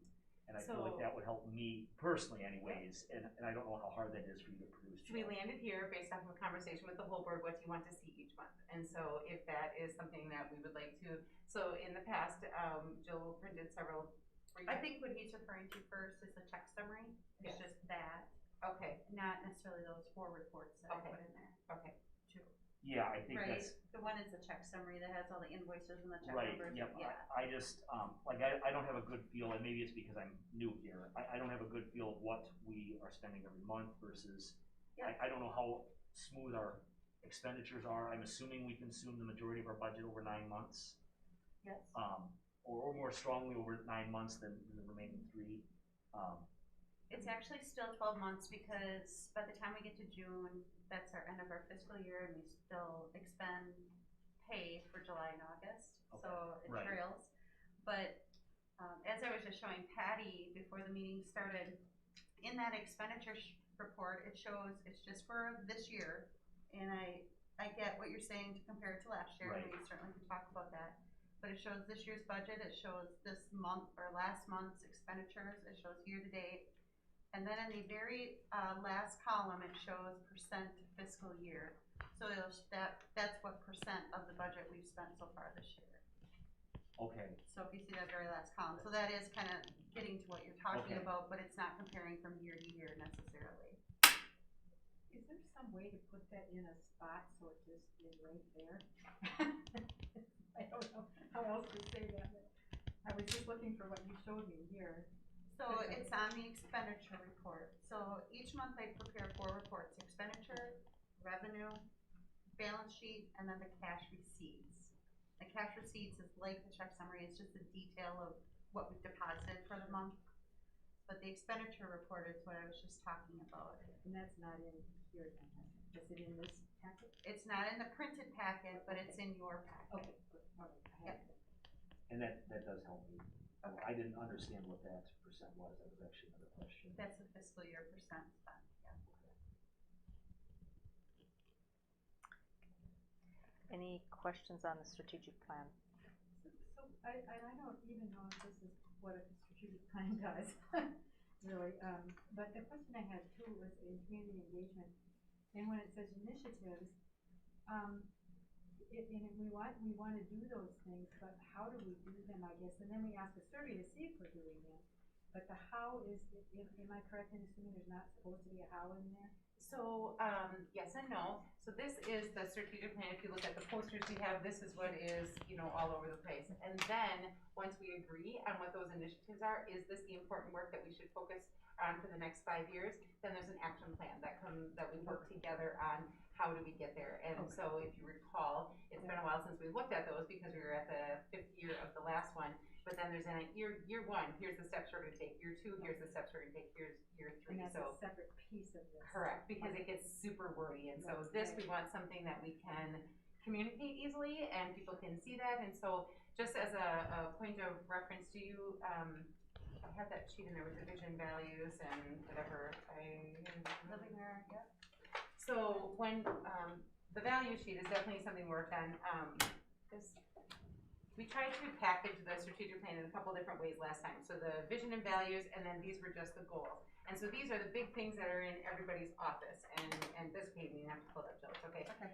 And then for the classroom teachers, they needed to see the initiatives under each one of those goals. And then the leaders who are helping to facilitate that work, they need to see the action plan granular down to that next level. And so it really is, we didn't want to do the 5-year plans until we knew we had the right big rocks, and then we can work on that. And then we try to package it in a way that everybody has the information that they need without being overkill, that everyone has a big book for each one of these. And so you're absolutely right, the how do we get there, that is the nitty-gritty that comes with that action planning. Does anyone have concerns with the initiatives that have been identified or the direction that we are taking, knowing that it'll go out for more feedback and input, and then we can come back together again? Okay, thank you for that. Okay. Our next item of discussion is the COVID decision making. So honestly, I appreciated the conversation that we had at our special meeting, but I still was unsure if this was meant to be an action item or not. I feel like we had some good dialogue, and what I left that discussion with is that if at all possible, you'd love to be able to come together and discuss it. At the very least, you would like information as early as possible. And I am clear that your preference would be that we are open, and I appreciate you recognizing that at some point we may have staff crises that we cannot do that. So I'm asking you if there needed to be action on that, or if we were comfortable where that stood, or looking for some closure on that topic. So, I emailed, yeah. Did you have that same information, or? But it is right now just a proposal. So there is a proposal in the legislature that would, ironically, they say the bill would provide starting next Monday, January 11th, and it hasn't passed yet, but that's okay. They're talking that school boards would not provide virtual instruction to pupils instead of in person. So I'm assuming they mean forcing everybody to go virtual, unless by a 2/3 vote of the members of the school board. So if we consider that, that would mean we would need at least 5 board members to be here in order for that to happen. And then it further says that school board approval of virtual instruction is valid for 14 days, and the school board may reauthorize the virtual instruction only by subsequent 2/3 votes of the school board members. So what is being proposed is that it would need to be an action of a school board in order for that to happen. But I have no crystal ball to know how much traction that has. I just know that that is a proposal. And so if that were to pass and you did not take any other action, state law preempts our conversation, and so we would certainly do what they say we have to. If that is. Is there any discussion on how you think it's been going this year? I mean, we've given the administration the ability to make decisions based on the information they have and what is best for each building, the entire district, the different grade levels, the different departments. Obviously, you, as a district and as an admin, you need to sometimes pivot very quickly to respond to things. And I think it's necessary, in my opinion, to give you that ability. But at the same time, it's maybe nice to just, for the time being, continue to have it on here as a discussion item in case we need to get a deeper dive into something for a particular reason. You know, that maybe feel something isn't right, or whatever.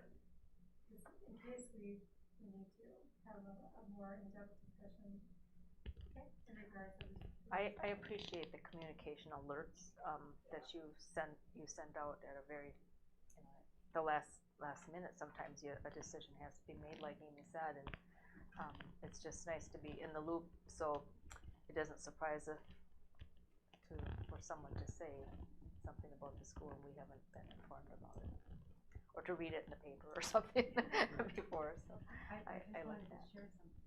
I'm sorry. No. Some comments from the community, and I think the reason that came forward as a legislative item was the impression that the boards are just not here and that this is an arbitrary decision being made by district lieutenant. And I think in everybody's interest, the way you did it last time was great. I mean, I think that you called, each of us, at least I got a call and a text, so that we are involved in that decision, so you are not just the sole, because I think the community expects to have some input from the board on those types of decisions. So I absolutely believe that you and your administrative team are the ones who know the best what to do, but I think the board has to be involved in some way. Agreed. I would never close school without you all knowing, except for the weather. And then you're welcome to come driving with me in the morning if you would like in on that scoop.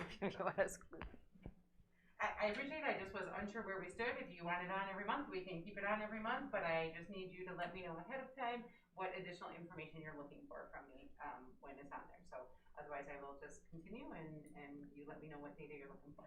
I will tell you that we've been in a much better spot. If you look at our district dashboard, the cases have been much slower since we've been back after Christmas break, so that's exciting. That being said, our entire girls basketball team just got quarantined because they played in, yeah, exactly, knocked on something, everything all over the place, but yeah, so that's unfortunate that our girls basketball team is all quarantined. Other exciting, well, exciting in my world, news, you perhaps saw the email that we've been asked by DHS to start collecting who's interested in getting the vaccine, and so that was really exciting for some of our special education teachers and aides to recognize they are that close to being in that group. So we're hopeful in the next week or two that we can make that happen for them. And then a plan will be developed for the rest of our health insurance company reached out and asked if we wanted to go through them for vaccination. And then there's a statewide thing. And I said to Jill, I'm just going to keep saying yes to everyone so that we're on everybody's list. And she's like, it doesn't work that way. You have to pick one and get on that list.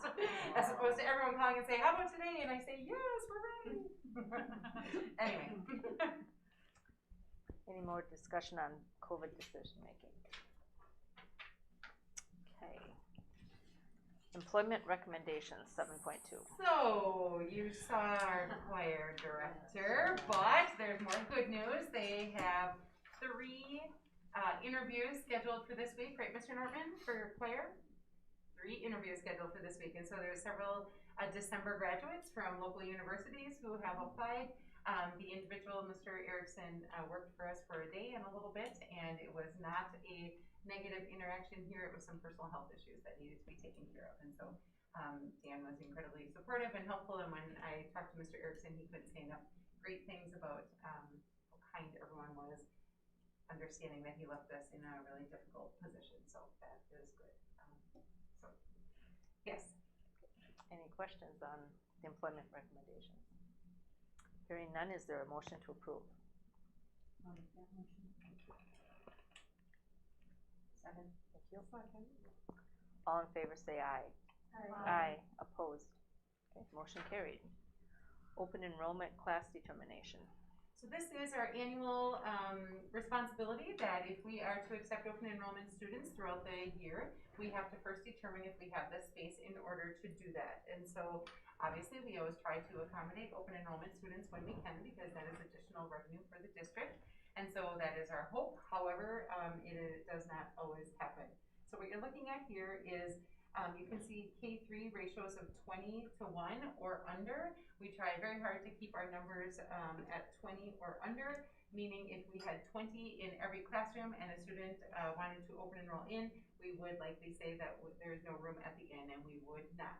But you can also see, based off of the numbers, that in kindergarten and 2nd and 3rd grade, there's quite a bit of room for movement there with the current class size numbers. When we move up to grades 4 through 5, we say 25.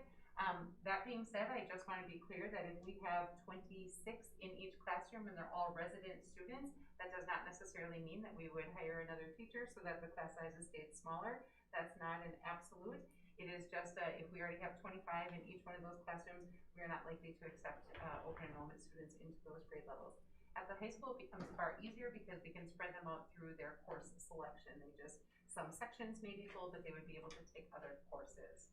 I just want to go with this next step because we've had open enrollment situations all over the map with COVID as families have lived here and then have moved and wanted their children to remain here. after the January student count, it actually is a tuition waiver agreement. And so just last week, I think I signed 2 different tuition waiver agreements that families that live here moved after the January count date.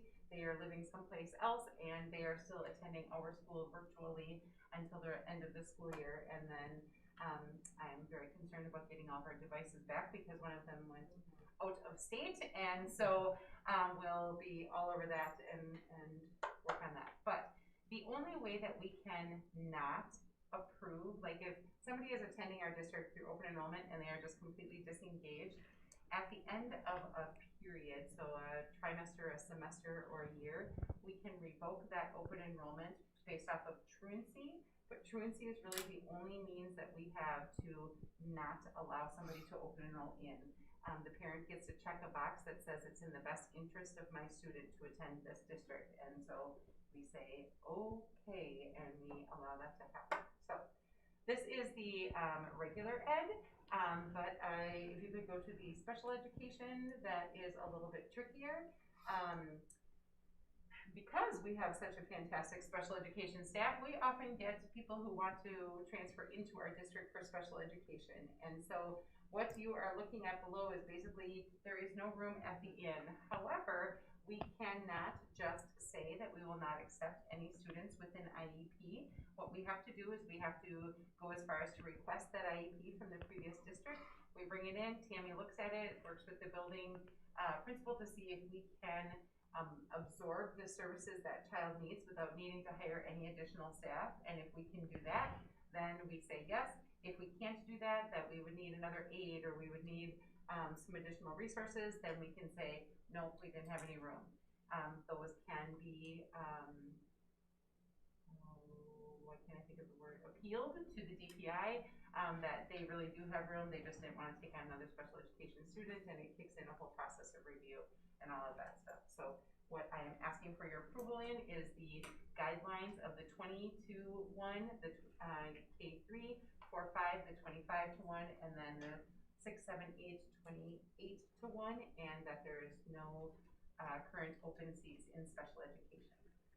Questions about any of that?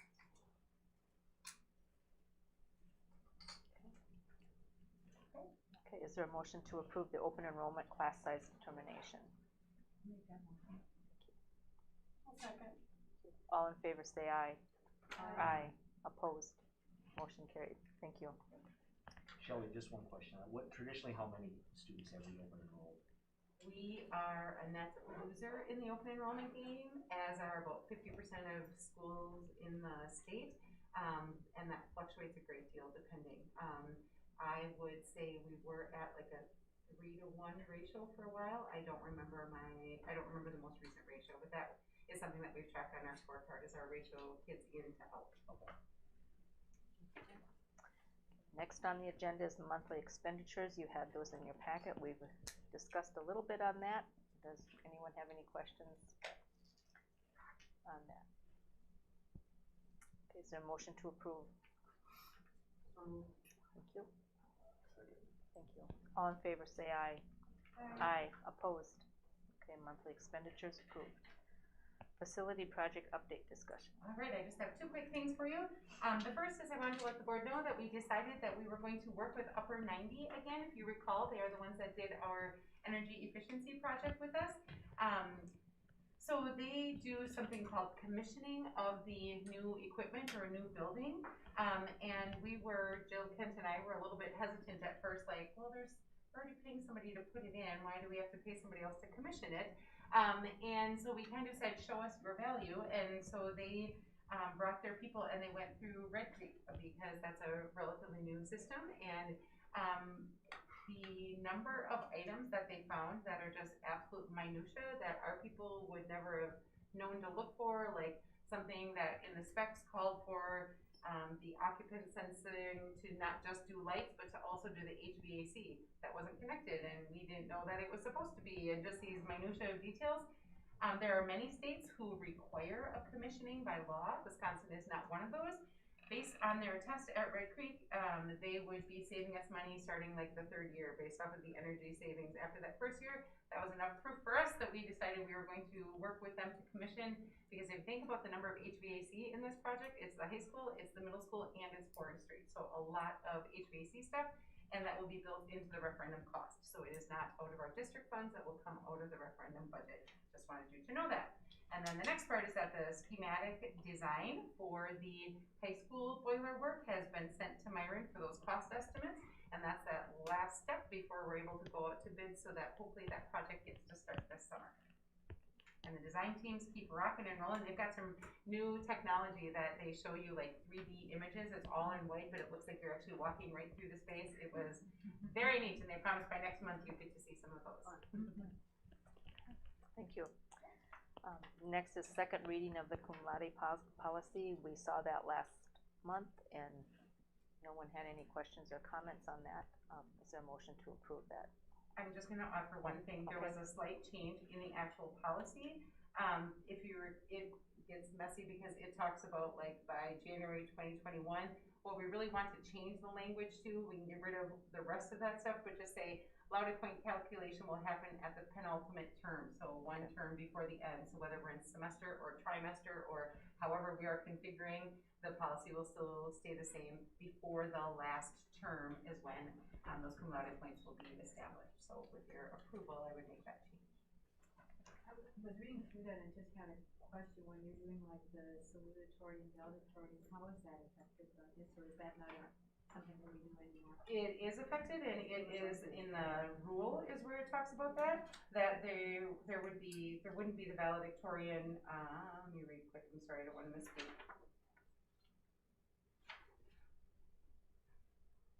Right, so people would be graduating either with the summa cum laude or the magna cum laude or the cum laude, and so it talks about graduation speakers or the class president, and it would just be 2 students that earned the summa cum laude.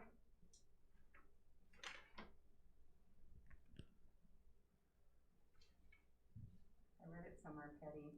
So the rule is where an awful lot of that information is in, and I shared the rule with you last time, and since then talked to Stephanie, and the high school, as it says in the rule, they are going to reevaluate which courses qualify for those points and which ones do not.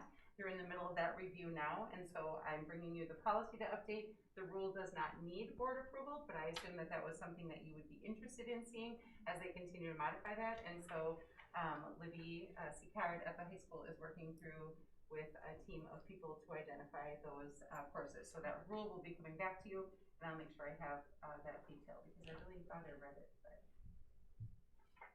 I thought I saw it when you scroll in there too. So yeah, the class rank goes away. That I'm very clear. So there won't be a valedictorian, salutatorian. So if there's a isn't there a scholarship that just whoever has the highest points? Yeah, that was what I was wondering about, and how we'll have to determine those.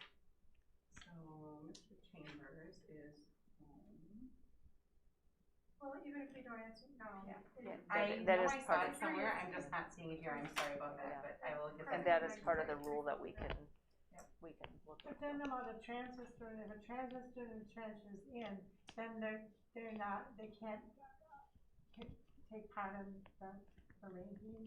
We would look at their transcripts just like we currently do when a student transfers in. So right now a student transfers in, and because we have a different credit requirement for graduation, our counselors look at what courses they've had and what that would fit like in our system, because so many schools have different schedules and terms and all of that stuff. So currently a student who transfers in, it's a 1-by-1. Each transfer student has a counselor that goes through their transcript and translates it. So if they took any of those courses, like we have AP classes, if they took an AP class at their other district, that would transfer in for those cum laude points. So we would still be they wouldn't just be excluded, they would be case by case or looked at it. Okay. Absolutely, yep. Each one of those transfer students. Because that's too bad for the student if they lose all of those points transferring in, which isn't their decision, probably. Yep, okay. Exactly. Yep, those would all be one-on-one conversations.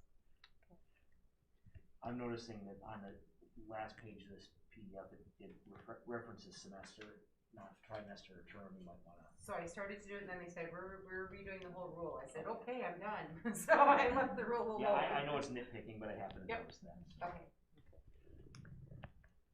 Okay, is there a motion to approve the policy? Thank you. I make the motion. I'll second. Thank you. All in favor say aye. Aye. Opposed? Motion carried.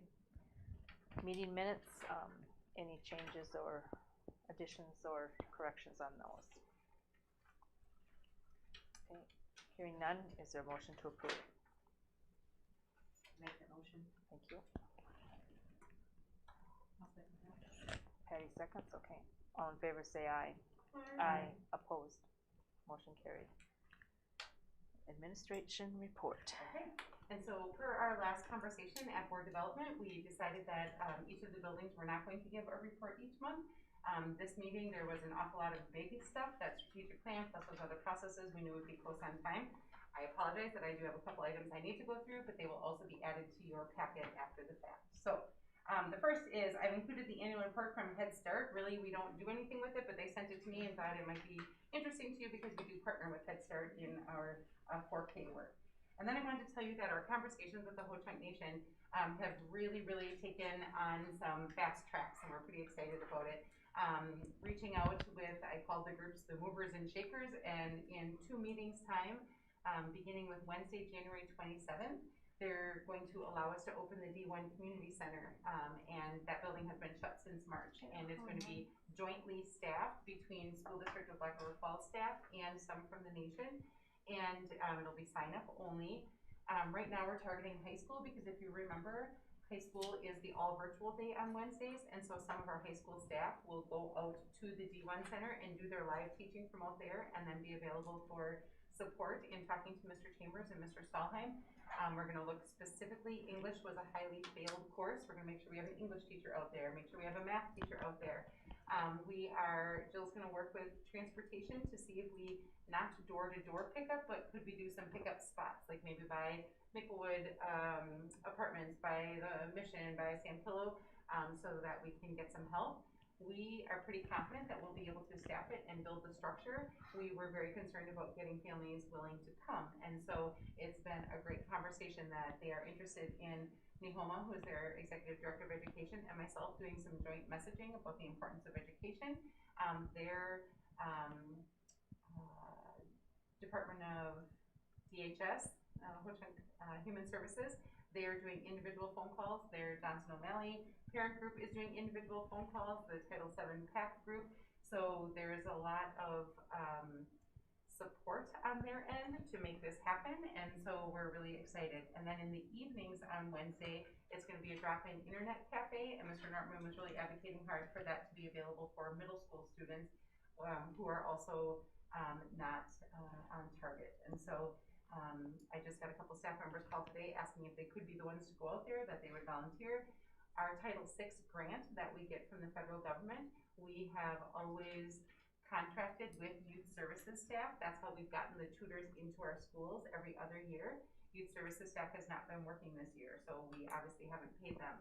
Those funds we will absolutely be able to use to staff and do the busing and all of those things for those Wednesdays moving forward. So we are hopeful that even families who were not willing to send their kid to school because of the number of kids in the building will recognize that they can go with their little cohort of friends that they already spend time with. And there's 4 classrooms, about 10 kids in each classroom, and yeah, they're really excited. They said usually things move pretty slow out here, but I sent a letter, they did some advocacy, and boom, 2 days later, let's make it happen. So it's a pretty exciting opportunity. It'll be good.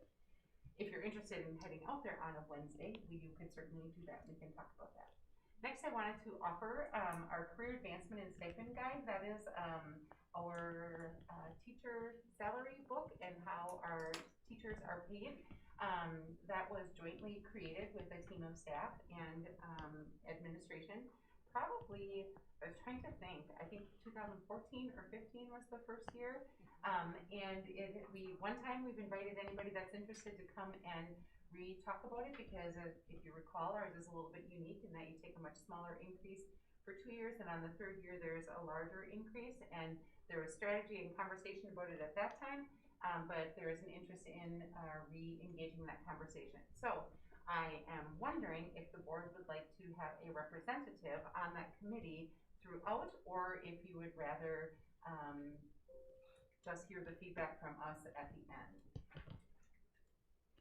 So what I envision, to be honest, I'd love to do this meeting face-to-face as opposed to a Zoom if at all possible, but that may be challenging.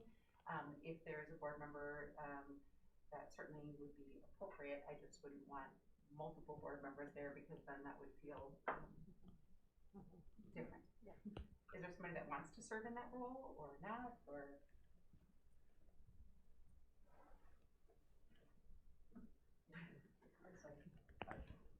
I wouldn't mind. I mean, Okay. unless I, No, that's good. Are there any others that are also interested in that conversation? How often does that meet? So, so far, once in 5 years, so we're doing pretty good. I was thinking it was monthly or something. No, we could also so do. honestly, I don't have any, burning, like I really want this changed. I don't have that need right now, and so I'm really interested in what the staff thinks. So it might be one meeting, it might be one meeting and then do some research and then come back for a second meeting. I really don't know until we understand what ideas are on the table and what other possibilities exist. Brad, you're Sure. volunteering? Yeah. Okay. Okay. Keep them in mind. Okay, thank you. And then calendar. So we gathered staff to talk about our calendar proposal for next year, and I just wanted to explain an idea to you that is becoming far, far, far more common. And at first you hear it and you're like, oh, it doesn't feel on the up and up. But I will tell you that many, many, many districts are doing it. And so you know that state law precludes us from starting school before September 1st. That means that we can't start counting our DPI required instructional hours and minutes until September 1st. There are an increasingly number of districts who hold summer school in late August, and they call it school. Like, all kids report on Monday, August 30th, and they get to use those 2 days, all of that student attendance, for summer school enrollment. So they get to add up all those students, all of those instructional minutes, and then they get additional state aid because your summer school goes into your enrollment numbers. What that would do is it would allow us to start a little bit earlier. We cannot count those instructional minutes because it is before September 1st, but the state does not require a number of instructional days. That is a district decision. And so I would be willing to count, right now we have 177 instructional days. I would be willing to count those 2 days as instructional days, but knowing that as of September 1st, we needed to reach the 10,300, whatever minutes are required during that time. We could count that as 2 staff contract days as well, thus not having to increase our expenses for summer school by paying staff. They have a 191-day contract. Those could be 2 of those 191 contract days. So it feels like they say you can't start till September 1st. Yeah, you're going to say all school starts on August 30th. I bet it was 5 years ago when somebody in our CESA did that, and I'm like, so your whole community just blindly came in the end of August, even knowing that school can't start till September 1st and no one questioned. And we said, you are giving your community a lot of credit for caring about the state law. Like, they don't know that we can't start till September 1st. And we just said, this is the first day of school, and everybody came. And so in those 5 years, we have a lot of neighbors who are also doing that same thing. I know that both of our neighbors, Loma Center and Melrose Mindoro, are both lobbying the state or filling out an exemption request to be able to start before September 1st next year. And they're allowing increased flexibility because of COVID. So I'm wondering, I'm not asking for action, I'm wondering what your thoughts are on us using that summer school strategy that has been widely used. What that does is that gives us more flexibility within the calendar to have some smaller breaks spread out throughout the year instead of waiting, because the 1st is on a Wednesday. So we could start on Monday of that week, have 2 days that are technically summer school, but would look no different than any other first 2 days of school. If the calendar falls in a way that makes sense, I don't see that would be a problem.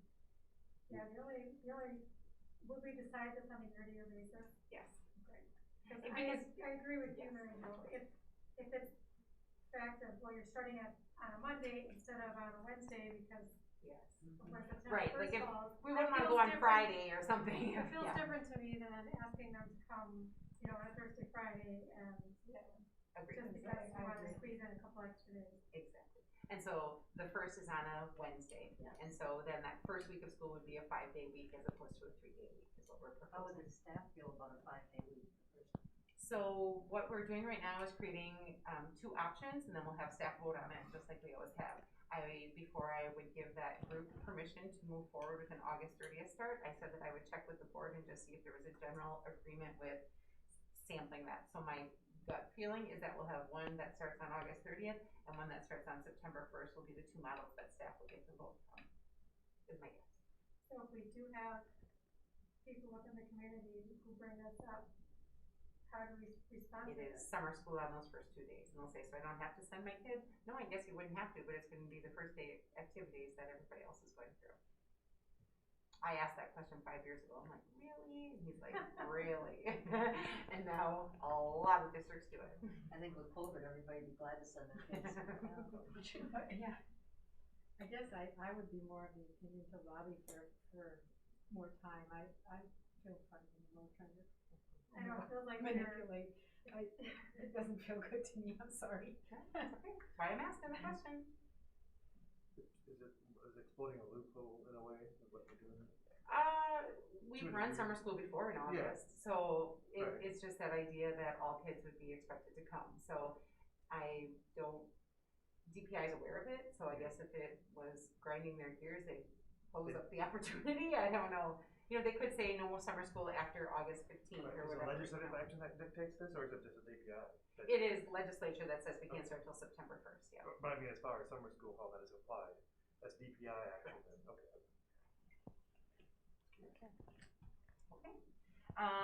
And last, I am excited about, so school messengers, they go out at a rapid rate depending on what's going on, a very, very rapid rate, and it gets confusing for families. So we have finally come up with I'm not gonna say a solution, but an organizational piece that I'm really excited about. Every single school district, or every school in the district has their own web page that you can go to from ours, and there's a piece at the end that says parent communication. They're on that piece. Paul doesn't have them linked just yet, but every time we send out a school messenger, the newest message is gonna be on the top of that page, and so parents can go back and look at the really, really, really long list of everything that's been sent out. So I sent out a school messenger last week. I copied it on all 4 pages, and so everybody can see the date, who sent it out, and then see the whole body of the message there, as opposed to people searching through emails and searching all over the place. That actually came from, Vicki mentioned last month at our meeting that when they went to visit families, there were a ton of families that said, we didn't even know we were opening back up on January 4th, because they just don't listen to the messages. They just don't. And I don't mean all, but there is a significant number. And then there's others that say, well, that day I got 3 phone calls. I can't keep them all straight. Now everyone can be able to say, go to the parent communications place on the website, and you'll be able to see all of it. So hopefully that helps in organization. And that is the end of my list for tonight.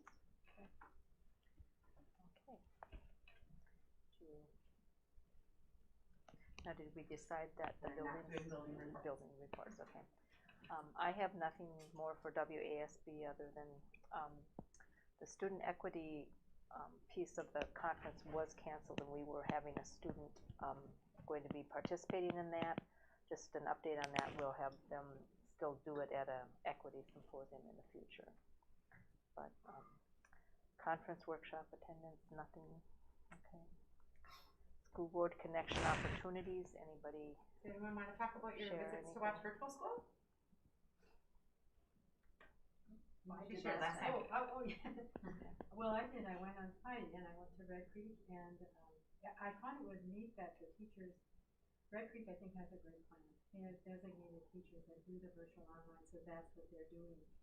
And they were really adept at it, I think, and keeping the students engaged at that level. I think they did an excellent job and have worked very, very hard to put that program together. It's been a evolving process. They both assured me that it did take an incredible amount of time and effort, and they're always having to adjust.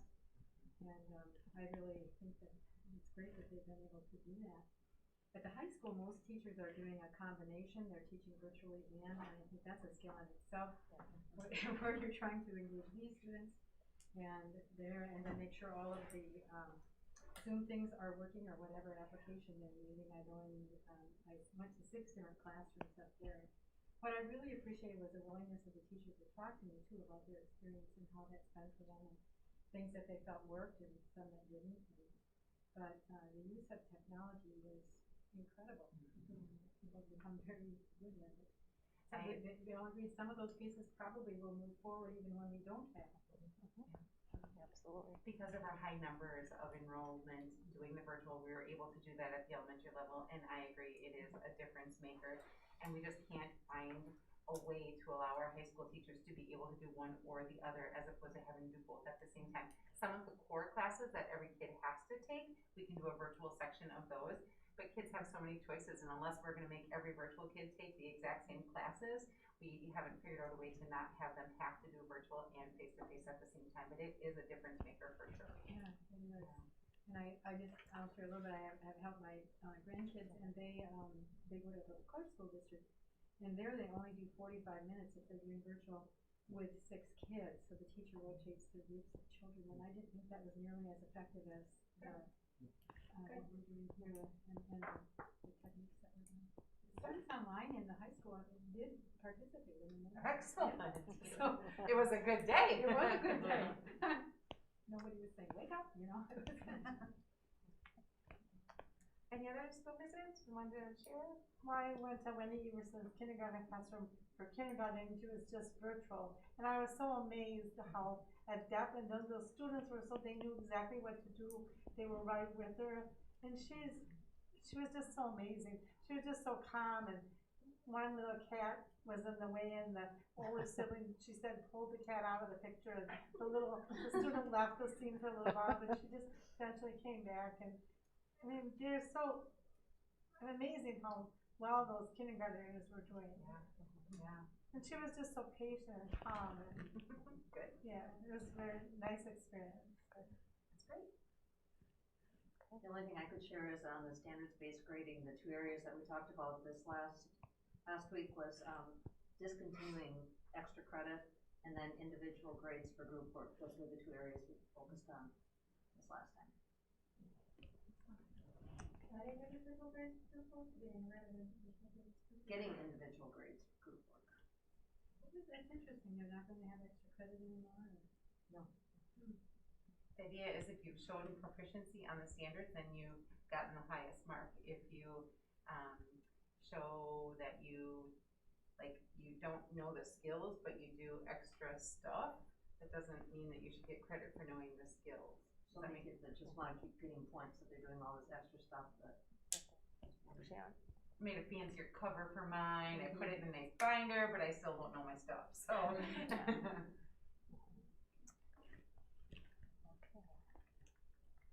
Okay, any future agenda items? I'd like to identify. Okay, with that, the school board will adjourn to closed session pursuant Wisconsin statute 19.85, paren 1, paren C, for the purpose of discussing administrative contract renewals, Wisconsin statute 1985, paren 1, paren C. And Marty, can you do roll call on the vote to go into closed session? Yes. Mary Jo Rosmanowski, Yes. Mary Jo Radcliffe. Yes. Amy Huffman. Yes. Patty Jacobson. Yes. Troy Webb. Yes. Ann Deemer. Yes. Brad Dobbs. Yes. Okay, we'll take a 10-minute break, and then the board is in closed session, so we'll have everyone exit, please. Thank you.